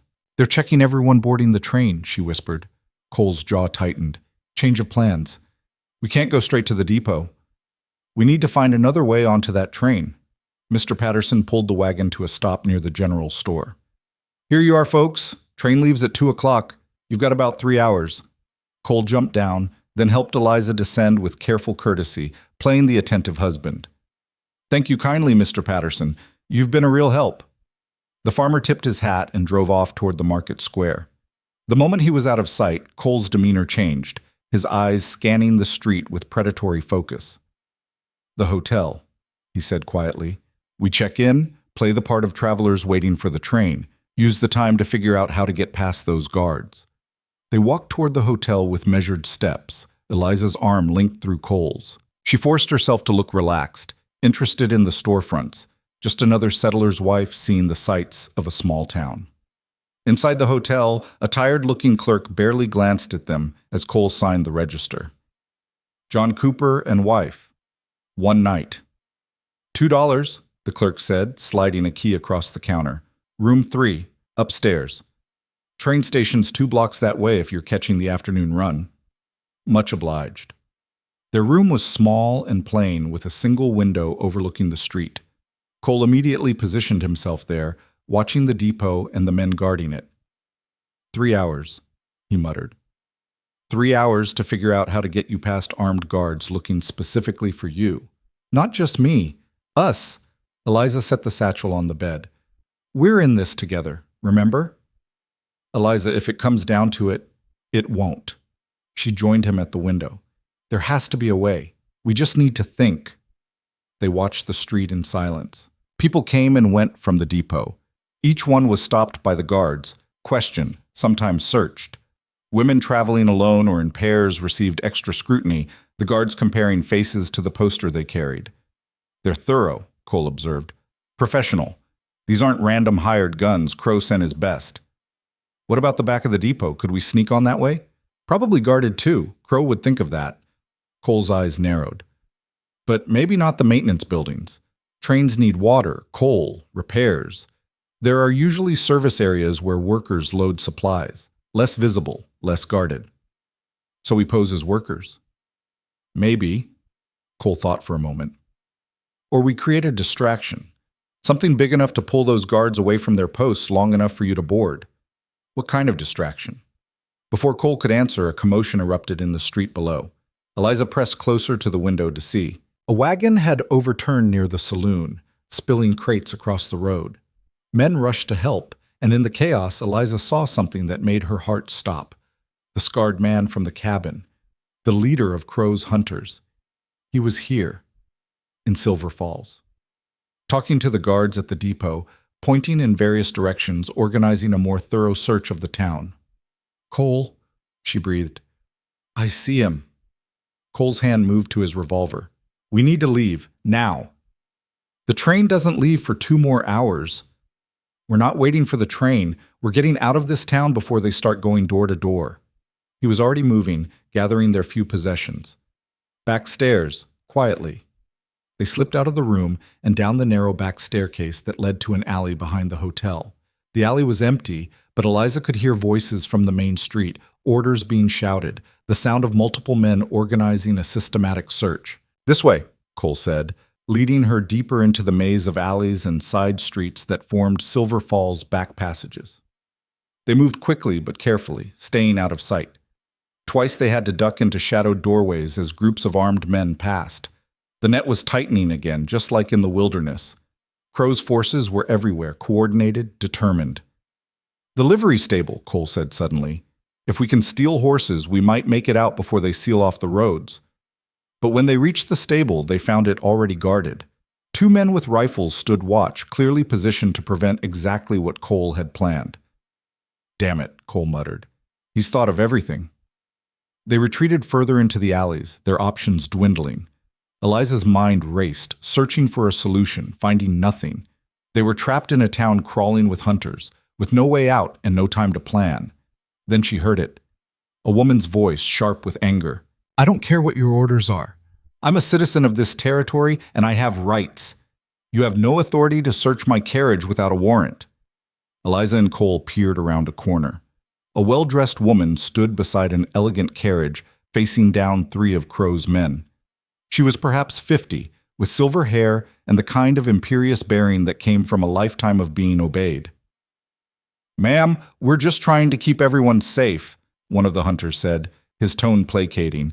There's a dangerous fugitive in the area. Then get a proper warrant from a proper judge and come back with proper legal authority, the woman snapped. Until then, you and your friends can step away from my property. The hunters exchanged uncertain glances. This woman clearly wasn't intimidated by them, and they seemed unsure how to proceed without causing a scene that might draw unwanted attention. Eliza made a split-second decision. She stepped out of the alley, Cole hissing her name behind her, and approached the woman with quick steps. "Mrs. Caldwell!" she called out, praying the gamble would work. The woman turned, her expression startled. "I'm sorry, It's Mary Cooper, ma'am. We met at the land office in Carson City last month. You were so kind to give me advice about filing claims." Eliza spoke quickly, her voice bright and friendly, playing the part of an acquaintance.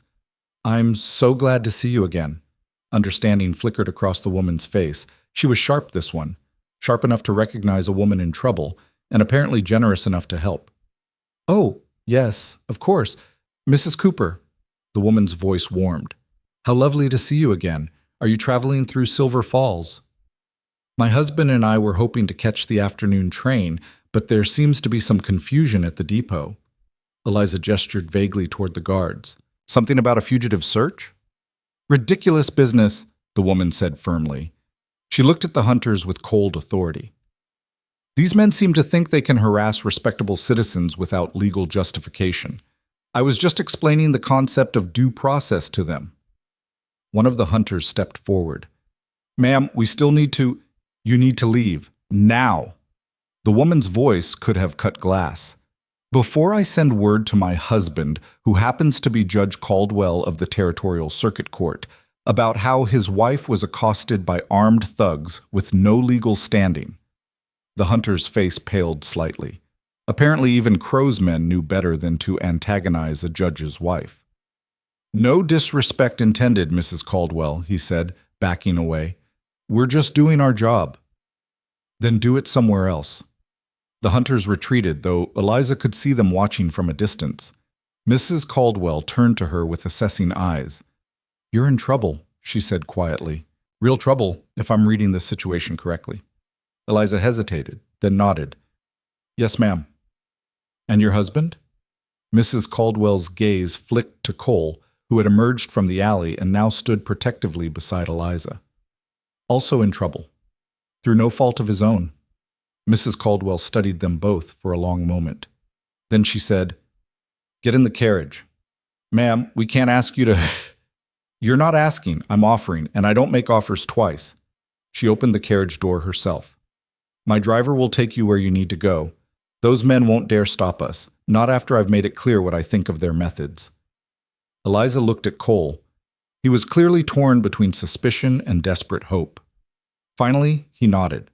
They climbed into the carriage, Eliza first, then Cole. Mrs. Caldwell followed, settling onto the opposite seat with regal composure. She knocked on the ceiling, and the carriage lurched into motion. "Where to?" she asked. "The train depot," Eliza said. "But those guards will not search my carriage. I've made that abundantly clear." Mrs. Caldwell folded her hands in her lap. "Now, would you like to tell me what this is really about? And don't insult my intelligence with the story about being homesteaders.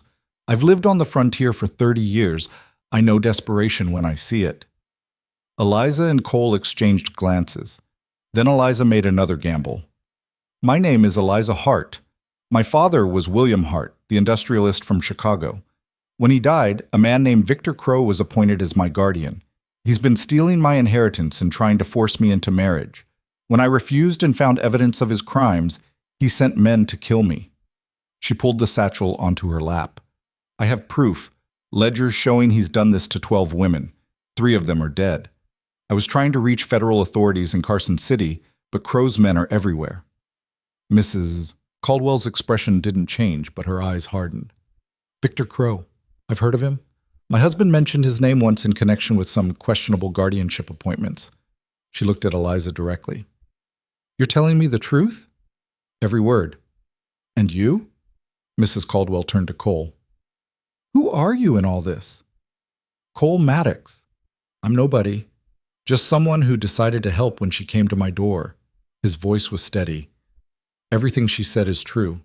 Crow's hired an army to hunt her down. We've been running for days trying to stay alive long enough to get those ledgers to someone who can do something about them." Mrs. Caldwell was quiet for a long moment. Then she said, "My daughter died 5 years ago. She was married to a man my husband and I never trusted. When she tried to leave him, he contested it in court, said she was unstable, incapable of rational decisions. He had doctors sign papers, lawyers arguing that she needed to be committed to an asylum for her own good. Her voice remained controlled, but Eliza could hear the pain underneath. We fought it, used every legal avenue we had, but the system was designed by men, for men. In the end, we lost. She went back to him. 6 months later, she died. The official cause was listed as an accidental overdose of laudanum. Mrs. Caldwell's hands tightened in her lap. I've spent 5 years wondering if we could have done more, if there was some argument we missed, some legal precedent we overlooked. But the truth is, the law failed her. The system failed her. We all failed her. She looked at Eliza with fierce intensity. I won't fail you. The carriage rolled through the streets of Silver Falls, heading toward the depot. Through the window, Eliza could see Crow's men still searching, still hunting, but they stepped aside for Mrs. Caldwell's carriage, none of them daring to challenge the judge's wife after her earlier rebuke. When you reach Carson City, Mrs. Caldwell said, go to the federal courthouse. Ask for Marshal James Henderson. Tell him Margaret Caldwell sent you and that he owes me a favor from the Jennings case 3 years ago. He'll listen. He's one of the few men in law enforcement I trust completely. Thank you, Eliza said, her voice thick. Thank you so much. Don't thank me. Get justice. For yourself and for every other woman trapped by men like Crow. Mrs. Caldwell reached into her reticule and pulled out a small leather purse. Here. Train tickets to Carson City cost $15. This should cover it and leave enough for food and lodging when you arrive. We can't take your money. You can and you will. Consider it an investment in seeing that bastard Crow brought to justice. Mrs. Caldwell's smile was thin and sharp. My husband may be a judge, but I've never been one to wait patiently for the legal system to work. Sometimes justice needs a push. The carriage pulled to a stop at the depot's side entrance, away from where the guards were stationed. Mrs. Caldwell looked out the window, then nodded with satisfaction. The afternoon train boards in 20 minutes. There's a service entrance here that leads to the rear passenger cars. The guards are focused on the main platform. If you move quickly, you can board without being seen. Cole was already opening the door, checking the area. It's clear, but we need to move now. Eliza turned to Mrs. Caldwell. I don't know how to repay you for this. Survive. Win. Make sure Crow pays for what he's done. The older woman's expression softened slightly. And when it's over, write to me. Let me know that my daughter's death meant something, that it helped save someone else. I will. I promise. Eliza and Cole slipped from the carriage and moved quickly toward the service entrance. Behind them, Mrs. Caldwell's carriage pulled away, drawing the attention of nearby guards who tipped their hats respectfully to the judge's wife. The service entrance was unlocked, just as Mrs. Caldwell had said. Inside was a narrow corridor used by depot workers, dimly lit and smelling of coal and oil. Cole led the way, moving with silent confidence through the maze of passages. They emerged onto the rear platform just as the train was beginning to board. Passengers filed onto the forward cars from the main platform, while porters loaded luggage and cargo into the rear cars. No guards back here, just workers focused on their tasks. Act like we belong, Cole murmured. Walk straight to that passenger car and get on like it's the most natural thing in the world. They did. Eliza climbed the steps into the car, Cole right behind her, and found seats in the back row. Through the window, she could see the main platform where Crow's men were still checking passengers, still searching for her face in the crowd. But they weren't looking at the rear cars. The train whistle blew, steam hissed, the engine chugged to life. And slowly, impossibly, the train began to move. Eliza didn't breathe until Silver Falls was a mile behind them, shrinking into the distance. Even then, she couldn't quite believe it. We made it, she whispered. Cole was watching out the window, his hand still resting on his revolver. We made it out of Silver Falls. Still got 150 miles to Carson City. Crow's men could be on the next train, could telegraph ahead, could be waiting for us when we arrive. I know, but right now, in this moment, we made it. Eliza leaned back in the seat, exhaustion and relief warring in her chest. We're alive. We're on the train. We have a chance. Cole finally looked at her, and something in his expression softened. Yeah, we have a chance. The train rolled on through the afternoon, leaving the frontier wilderness behind and heading toward civilization, toward Carson City, toward the federal marshals who might finally listen, toward justice. Other passengers filled the car, families, businessmen, miners heading to new claims, normal people living normal lives, unaware that they were sharing a train with a fugitive heiress and the man protecting her. As evening fell, Cole finally allowed himself to relax slightly, his exhaustion showing in the lines around his eyes. Get some rest, he told Eliza. It's a 12-hour trip. You should sleep while you can. What about you? Someone needs to keep watch. Cole, you've barely slept in days. You're going to collapse. I'll manage. Eliza looked at him, this stubborn, protective, impossibly brave man who'd risked everything for a stranger. An idea formed, audacious and intimate. She shifted in her seat, resting her head against his shoulder. Then I'll keep watch with you. Cole stiffened. Eliza, we're supposed to be married, remember? This is what married couples do on long train rides. They rest together. She could feel his tension, could sense his resistance to the intimacy. Please, just let me stay here. I feel safer this way. After a moment, Cole's arm came around her shoulders, holding her gently. All right, but just for a while. Eliza closed her eyes, listening to the rhythm of the train, feeling the steady beat of Cole's heart. She knew she should be terrified. Crow was still out there, still hunting them. The danger wasn't over, but right now, in this moment, she felt something she hadn't felt in days. Hope. The train carried them through the night, through darkness and into dawn, mile by mile, bringing them closer to their destination. Eliza drifted in and out of sleep, always aware of Cole's solid presence beside her, his vigilance never wavering. She woke fully as golden light streamed through the windows. The landscape had changed during the night. Less wilderness, more civilization. Farmland and small towns, roads and telegraph lines. We're getting close, Cole said quietly. Another hour, maybe less. Eliza sat up, her heart beginning to pound. Are you ready? No, but we're doing it anyway. He looked at her. Once we step off this train, there's no going back. We're committed. You understand that? I understand. Eliza touched the satchel, feeling the weight of the ledgers inside. We're finishing this, one way or another. The train began to slow, the whistle blowing as they approached Carson City. Through the window, Eliza could see the station coming into view, larger than Silver Falls, busier, with multiple platforms and crowds of people. Somewhere in that city was Marshal Henderson. Somewhere was the possibility of justice. Somewhere, Victor Crow's influence might not reach. The train pulled into the station with a screech of brakes and a final blast of steam. Passengers began gathering their belongings, preparing to disembark. Cole stood, offering his hand to Eliza. Whatever happens from here on out, I want you to know, it's been an honor. Eliza took his hand, standing beside him. It's not over yet. Don't say goodbye when we still have a fight ahead of us. His mouth quirked in something that might have been a smile. Fair enough? They moved toward the exit with the other passengers, stepping down onto the platform into the bright morning sunlight of Carson City. The air smelled different here, less pine and wilderness, more smoke and people and progress. Eliza took a deep breath, squared her shoulders, and prepared to walk into the federal courthouse. Prepared to face Victor Crow one final time. Prepared to win or die trying. The federal courthouse stood 3 stories tall, built from gray stone that seemed to absorb the morning light rather than reflect it. Eliza stared up at the building, her hand gripping the satchel so tightly her knuckles had gone white. This is it, she said quietly. Cole scanned the street with practiced wariness. We should move. Standing out here makes us targets. They climbed the courthouse steps, passing beneath columns that spoke of permanence and authority. Inside, the air was cooler, carrying the smell of old paper and floor wax. A guard sat behind a desk near the entrance, reading a newspaper.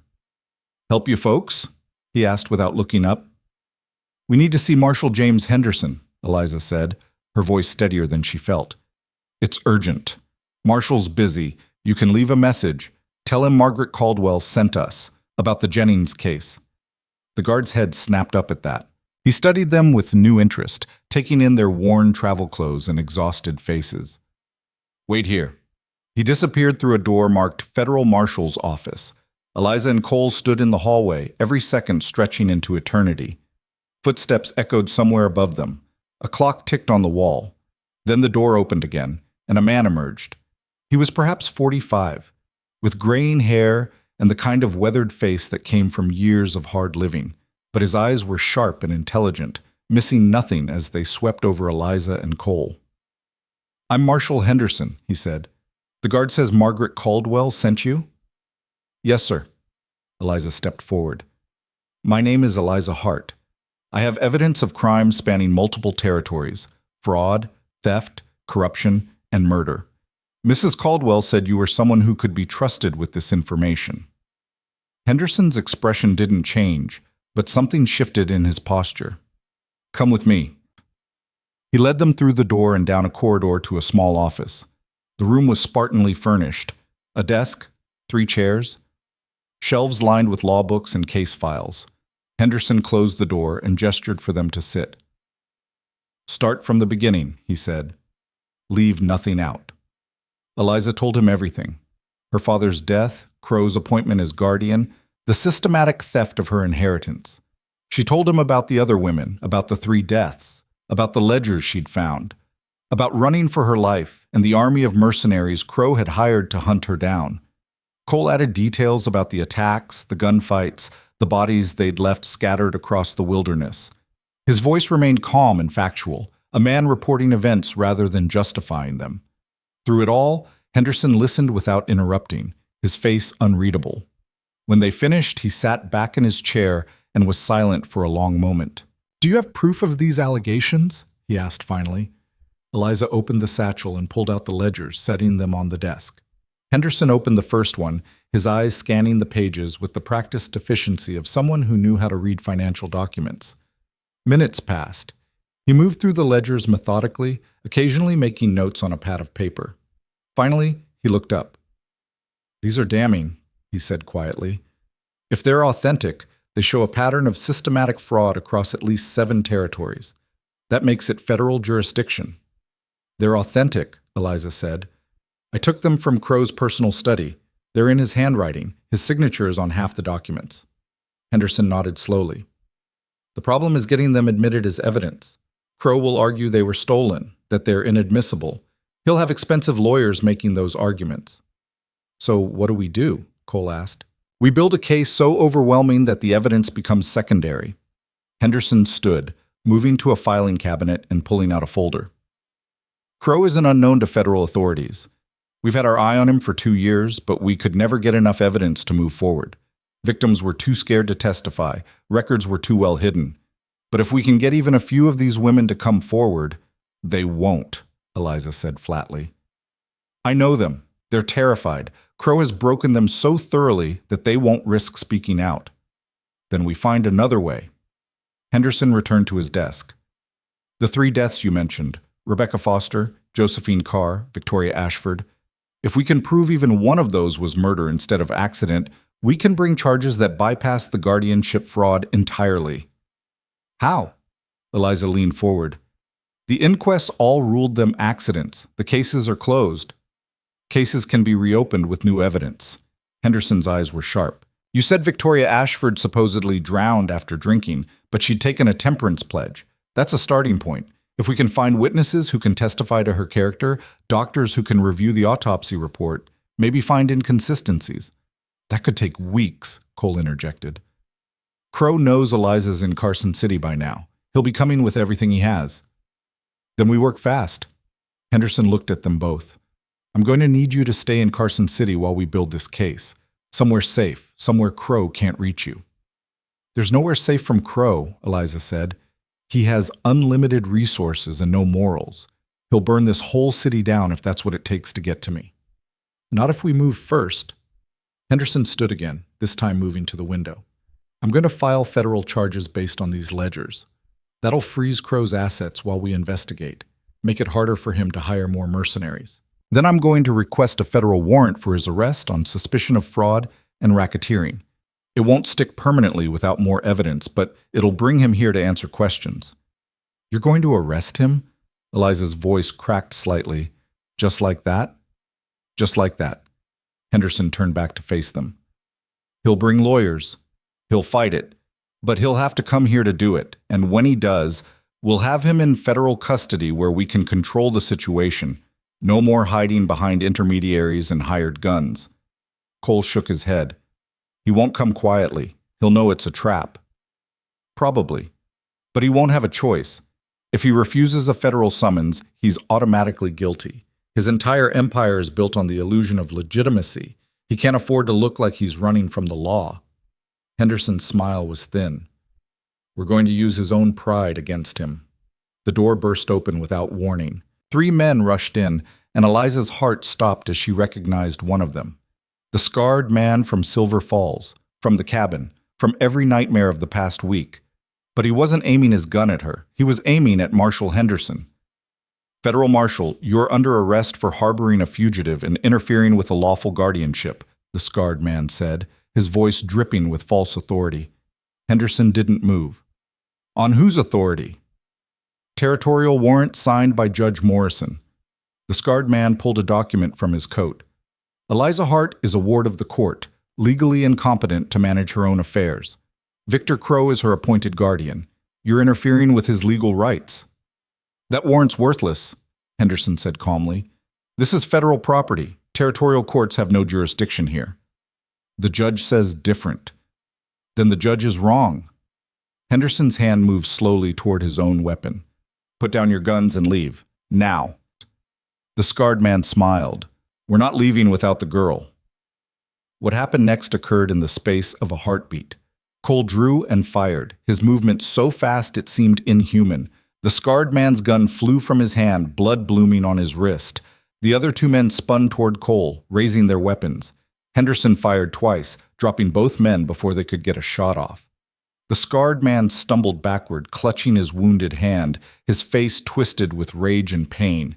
This isn't over. Crow will answer to federal charges, Henderson cut him off.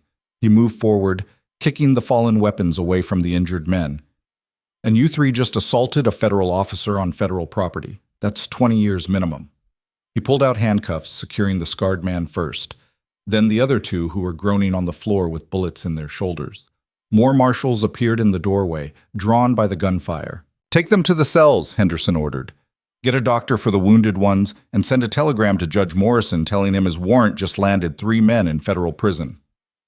The marshals dragged the prisoners away. The scarred man looked back at Eliza as he was hauled through the door, his eyes promising violence.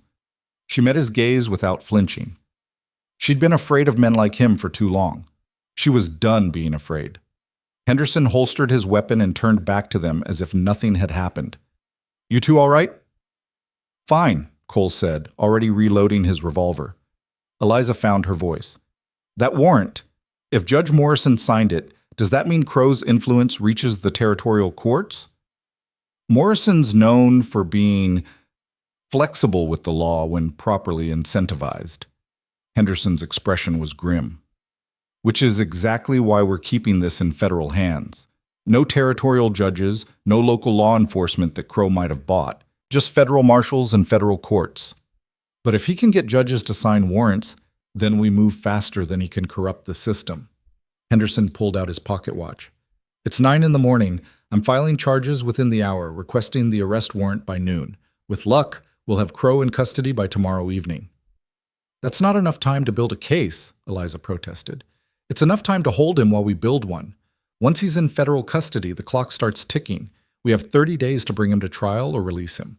That's 30 days to gather evidence, locate witnesses, and prove he's been running a criminal enterprise. Henderson looked at her directly. Can you hold yourself together for 30 days while we make this case? Eliza thought about the past week, the running, the fear, the violence. She thought about Cole standing beside her through all of it, never wavering. She thought about Margaret Chen and Sarah Thornton and all the other women waiting for someone to fight back. I can hold together for as long as it takes, she said. Good. Henderson opened his office door. Deputy Marks will take you to a safe house. Stay there, stay quiet, and let us do our work. Can you do that? Cole answered before Eliza could. We can, but I'm staying with her. Non-negotiable. Henderson studied Cole for a moment, then nodded. Fair enough. You've kept her alive this long. No reason to change what works. A young deputy appeared to escort them out through a back exit. They moved through corridors Eliza hadn't known existed, emerging into an alley behind the courthouse where an unmarked carriage waited. The safe house turned out to be a modest residence on the edge of Carson City, guarded by 2 federal deputies. Inside, it was clean but sparse, clearly a place designed for function rather than comfort. "You'll be safe here," Deputy Marks assured them. "No one knows about this location except Marshal Henderson and a handful of trusted officers. Try to rest. You both look like you need it." After he left, Eliza and Cole stood in the small parlor, the silence between them suddenly heavy. For a week they'd been running, fighting, surviving moment to moment. Now, for the first time, they had space to breathe. "We did it," Eliza said quietly. "We actually got the evidence to someone who can use it." "Henderson still has to make the charges stick," Cole pointed out, but his voice lacked its usual edge. He sounded as exhausted as she felt. "I know, but we've taken the first step. That's more than I thought we'd manage when I knocked on your door in that storm." Eliza looked at him. "You saved my life, Cole. Multiple times. I don't think I've properly thanked you for that." "You don't need to thank me. We're not done yet." "When will we be done? When is it safe to say thank you?" Cole met her eyes. "When Crow's behind bars and you're free to live your life without looking over your shoulder, then you can thank me." They fell silent. Outside, the sun climbed higher, marking the passage of another day. Somewhere in the city, Marshal Henderson was filing charges that would shake the foundations of Victor Crow's empire. And somewhere, Crow himself was learning that his prey had turned and was now hunting him. The next 2 days passed in tense waiting. Deputies brought news periodically. Henderson had filed the charges, the warrant had been approved, federal marshals were en route to Chicago to arrest Crow. Each update brought them closer to the confrontation Eliza both dreaded and desperately needed. On the 3rd day, Deputy Marks arrived with news that changed everything. "Crow's here," he said. "Arrived this morning with a team of lawyers. He's demanding to see the evidence against him, threatening lawsuits, making a lot of noise about persecution and overreach of federal authority." "So he came," Eliza breathed. "He actually came. Didn't have much choice. Henderson made sure the charges were public enough that refusing to appear would destroy his reputation." Mark shifted uncomfortably. "He's asking to see you." "Absolutely not," Cole said immediately. "He claims he has a right to face his accuser. His lawyers are pushing for a preliminary hearing where Miss Hart would have to testify." Eliza's stomach clenched. The thought of facing Crow, of standing in the same room with him, made her skin crawl. But another part of her, the part that had been running and hiding for too long, wanted it. "When?" she asked. "Eliza, no," Cole said. "When is the hearing?" she repeated, looking at Marks. "Tomorrow morning, 10 o'clock. Federal courtroom, Judge Whitmore presiding." Marks hesitated. "Henderson thinks you should do it. He says Crow's lawyers are trying to paint you as unstable, incompetent. If you testify calmly and coherently, if you show the judge you're perfectly capable of managing your own affairs, it undermines their entire argument." "It's too dangerous," Cole insisted. "Crow will have people in that courtroom. The moment she shows her face, the moment I show my face, I prove I'm not afraid of him anymore." Eliza turned to Cole. "I have to do this. Not just for the case, but for me. I need to look him in the eye and tell him he didn't win." Cole's jaw tightened. "Then I'm coming with you." "You can't. You've killed 3 of his men. The moment you walk into that courtroom, his lawyers will use it against us, paint you as a dangerous criminal who kidnapped me." "I don't care what they paint me as." "I care." Eliza put her hand on his arm. "You've protected me this far. Let me protect you now. Stay here. Stay safe. I can do this part alone." She could see the war playing out on his face, the need to keep her safe battling against the understanding that she was right. Finally, reluctantly, he nodded. "All right. But if anything goes wrong, then Henderson and his marshals will handle it. That's why we came here, remember? To let the law do its job." She tried to smile. "Trust me, like I've trusted you." That night, Eliza barely slept. She lay in the narrow bed, staring at the ceiling, rehearsing what she would say, how she would look at Crow without showing fear, how she would tell her story without breaking. Morning came too quickly. Deputy Marks arrived to escort her to the courthouse. Cole stood at the door, his expression tight with worry. "Remember," he said quietly, "you're stronger than him. You've always been stronger than him. He just made you forget that for a while." Eliza nodded, not trusting her voice. Then she followed Marks out to the waiting carriage. The courthouse was already crowded when they arrived. Word had spread about the case, a wealthy industrialist accused of fraud and corruption by his own ward. The public gallery was filled with spectators, journalists with notebooks, curious onlookers drawn by the promise of scandal. Eliza walked through them all with her head held high, ignoring the whispers and stares. Marshal Henderson met her at the courtroom entrance. "You ready for this?" he asked. "As ready as I'll ever be." "Good. Remember, stay calm, stick to the facts, don't let Crow's lawyers rattle you. Judge Whitmore is fair, but he's old-fashioned. He'll respond better to composed testimony than emotional appeals." "I understand." Henderson led her into the courtroom, and there, seated at the defendant's table surrounded by 4 expensive lawyers, was Victor Crow. He looked exactly as Eliza remembered, perfectly groomed, expensively dressed, with the kind of face that belonged on corporate boardrooms and society pages. Handsome in a cold, calculated way, powerful and utterly certain of his own superiority. When he saw her, he smiled. It was that smile that did it. That same smile he'd given her when she'd refused his proposal, when he'd told her she would marry him one way or another. The smile of a man who'd never faced real consequences in his life. Eliza smiled back and watched his confidence flicker just slightly. The judge entered, and everyone rose. Judge Whitmore was perhaps 60, with steel-gray hair and the bearing of someone who'd spent decades enforcing the law. He took his seat and gestured for everyone else to do the same. "This is a preliminary hearing in the matter of United States versus Victor Crow," he began. "The defendant is charged with multiple counts of fraud, racketeering, and conspiracy to commit murder. The purpose of this hearing is to determine if there is sufficient evidence to proceed to trial. Marshal Henderson, you may present your case." Henderson stood. "Your Honor, the government's case rests on evidence provided by Miss Eliza Hart, daughter of the late William Hart and legal inheritor of the Hart industrial fortune. We have financial records showing systematic theft of assets from Miss Hart and 11 other women over a period of 5 years. We also have evidence suggesting that 3 of these women died under suspicious circumstances while under Mr. Crow's guardianship." One of Crow's lawyers jumped up. "Objection, Your Honor. These so-called records were stolen from my client's private property. They're inadmissible." "We'll get to admissibility in due course," Judge Whitmore said. "Right now I want to hear from Miss Hart herself. Young lady, please approach the witness stand." Eliza stood and walked forward, every eye in the courtroom on her.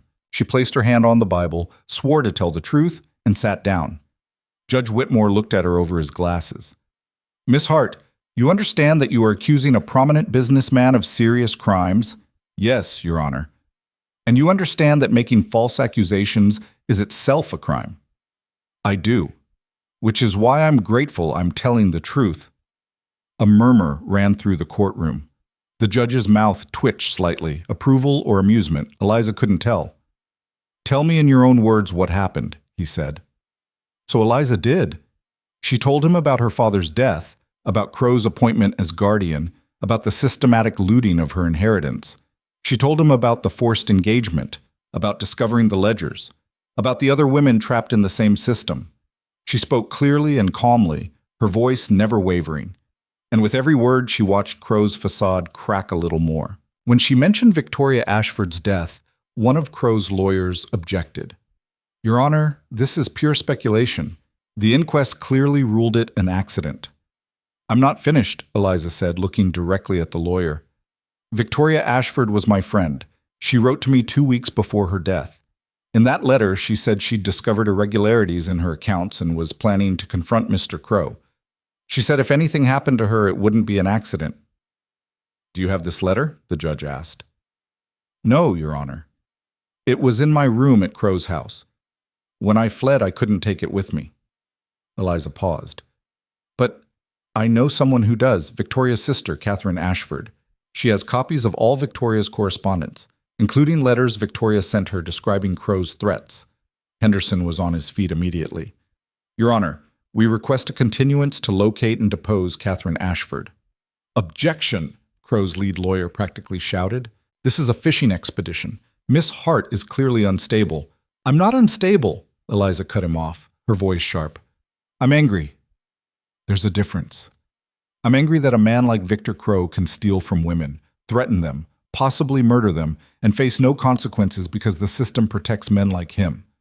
I'm angry that I had to run for my life through the wilderness because asking for help through proper channels would have gotten me killed. And I'm angry that even now, with evidence of his crimes sitting in that courthouse vault, his lawyers are trying to paint me as hysterical rather than address what he's done. The courtroom erupted. Judge Whitmore banged his gavel for order. Enough, Miss Hart. You will control yourself in my courtroom. With respect, Your Honor, I am controlling myself. If I weren't, I'd be calling Mr. Crow exactly what he is. She looked at Crow directly. A thief, a manipulator, and quite possibly a murderer. Crow stood, his face red. You ungrateful little— Mr. Crow, sit down, the judge ordered. Now. The lawyers pulled Crow back into his seat. But the damage was done. In that moment of lost control, the carefully constructed image of the concerned guardian had shattered. Everyone in the courtroom had seen the rage underneath. Judge Whitmore was silent for a long moment, studying both Eliza and Crow. Then he said, I'm granting Marshal Henderson's request for a continuance. The court will reconvene in 1 week. During that time, the government will locate Catherine Ashford and any other potential witnesses. Mr. Crow will remain in federal custody. Your Honor, my client is not a flight risk, one of the lawyers began. Your client just demonstrated exactly why he's a danger to witnesses, the judge interrupted. He'll remain in custody until the next hearing. This court is adjourned. The gavel came down with finality. Eliza stood on shaking legs, barely believing what had just happened. Marshal Henderson was at her side immediately, guiding her out of the courtroom as reporters shouted questions and spectators pressed close. They made it back to the safe house an hour later. Cole met her at the door, his face tight with worry. Well, he asked. He's being held in federal custody, Eliza said, the reality of it finally sinking in. He's actually in a jail cell. Because of me. Because we fought back. Cole pulled her into his arms, and Eliza let herself collapse against him, all the adrenaline and fear and triumph pouring out of her in shaking sobs. You did it, Cole murmured. You looked him in the eye and you beat him. We beat him. I couldn't have done any of this without you. They stood there in the doorway, holding each other, until Eliza's breathing steadied and the shaking stopped. The next week passed in a blur of activity. Marshal Henderson located Catherine Ashford in Boston, and she confirmed everything Eliza had said. She had letters from Victoria describing Crow's threats, his financial manipulations, his increasingly erratic behavior. She testified that Victoria had been terrified in the weeks before her death, convinced that Crow was going to have her killed. Other witnesses came forward. Servants from Crow's household who'd been too afraid to speak before. Business associates who'd witnessed suspicious transactions. Even one of Crow's own accountants, granted immunity in exchange for testimony about how the books had been cooked. And then, incredibly, someone else appeared. A woman named Charlotte Crow, Victor Crow's wife. She brought with her a box containing bottles of medicine, correspondence with doctors, and a diary documenting years of systematic poisoning. Crow had been dosing her with arsenic, small amounts over years, enough to make her chronically ill, but not enough to kill her outright. I wanted to come forward sooner, she told Henderson, in a voice made hoarse from years of ingesting poison. But I was afraid. He controlled everything, my money, my freedom, my life. When I heard he'd been arrested, I realized this might be my only chance. With Charlotte's testimony, the case shifted from fraud to attempted murder. Federal prosecutors added new charges. The defense lawyers scrambled to contain the damage, but it was too late. The evidence was overwhelming. The trial lasted 3 weeks. Eliza testified again, this time for hours, walking the jury through every detail of Crow's scheme. Other victims testified too. Margaret Chen, Sarah Thornton, 6 more women who'd found the courage to come forward. Cole sat in the gallery every day, his presence a quiet anchor, and every day Eliza drew strength from knowing he was there. The jury deliberated for 4 hours. When they returned, the foreman stood and read the verdict. On the count of fraud, we find the defendant guilty.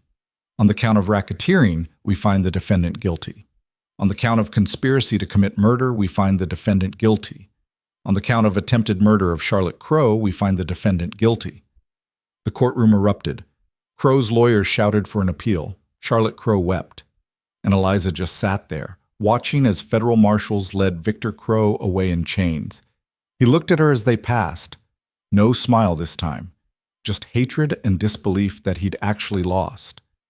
Eliza met his gaze without flinching. "I told you I'd fight back," she said quietly. Judge Whitmore sentenced Crow to 40 years in federal prison with no possibility of parole. All his assets were frozen pending restitution to his victims. His business empire was dismantled, sold off piece by piece to repay the women he'd stolen from. It was over. 3 months later, Eliza stood on the porch of a building she'd just purchased in Carson City. It was modest but well situated, with enough room for offices, living quarters, and a small library. Cole leaned against the railing beside her, looking at the sign being hung above the door. Hart Foundation for Women's Legal Aid. "You're sure about this?" he asked. "I've never been more sure of anything." Eliza looked at the building with satisfaction. "My father left me a fortune so I could build something meaningful. This is meaningful.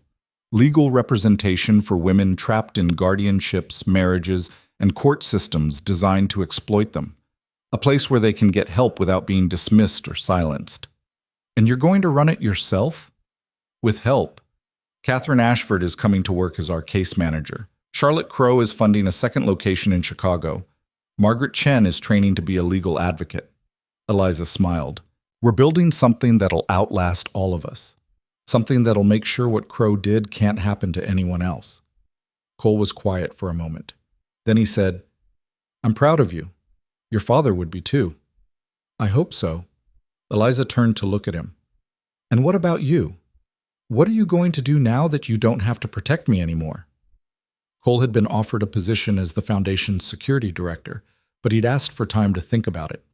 Eliza suspected he was struggling with the transition from solitary route rider to something more permanent. "Actually," he said slowly, "I've been thinking about that. Henderson offered me a job as a federal marshal. Says the territories need men who understand the frontier and aren't afraid of hard work." "That's perfect for you," Eliza said, genuinely pleased. "You'd be incredible at that." "Maybe, but I'd have to travel a lot, be away for long stretches." He paused. "Wouldn't be around here much." Eliza's smile faded slightly. Over the past 3 months, she and Cole had fallen into an easy partnership, working together to get the foundation established. She'd gotten used to his presence, his quiet strength, his occasional dry humor. The thought of him leaving felt like losing something important. "Well," she said carefully, "you have to do what's right for you. You've spent enough time taking care of me. It's time to take care of yourself." Cole looked at her for a long moment. Then he said, "What if I told Henderson no?" "Why would you do that?" "Because there's something here worth staying for." His voice was quiet but steady. "Someone worth staying for." Eliza's breath caught. "Cole, I know it's complicated. I know I'm just a route rider with no education and no fortune. I know you could do better." "Stop." Eliza stepped closer. "Don't ever say that. You saved my life. You believed me when no one else would. You stood by me through everything. You're the best man I've ever known." "Then let me stay. Not as your security director or your employee, just let me stay. As someone who cares about you.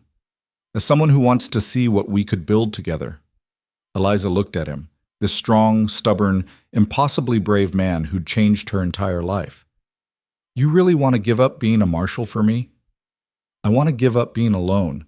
Everything else is just details." She laughed, the sound bright in the afternoon air. "Then stay. Stay and help me build this foundation. Stay and argue with me about security protocols and budget allocations. Stay and remind me to eat when I'm working too hard." "I can do that." Cole's mouth quirked into that rare smile.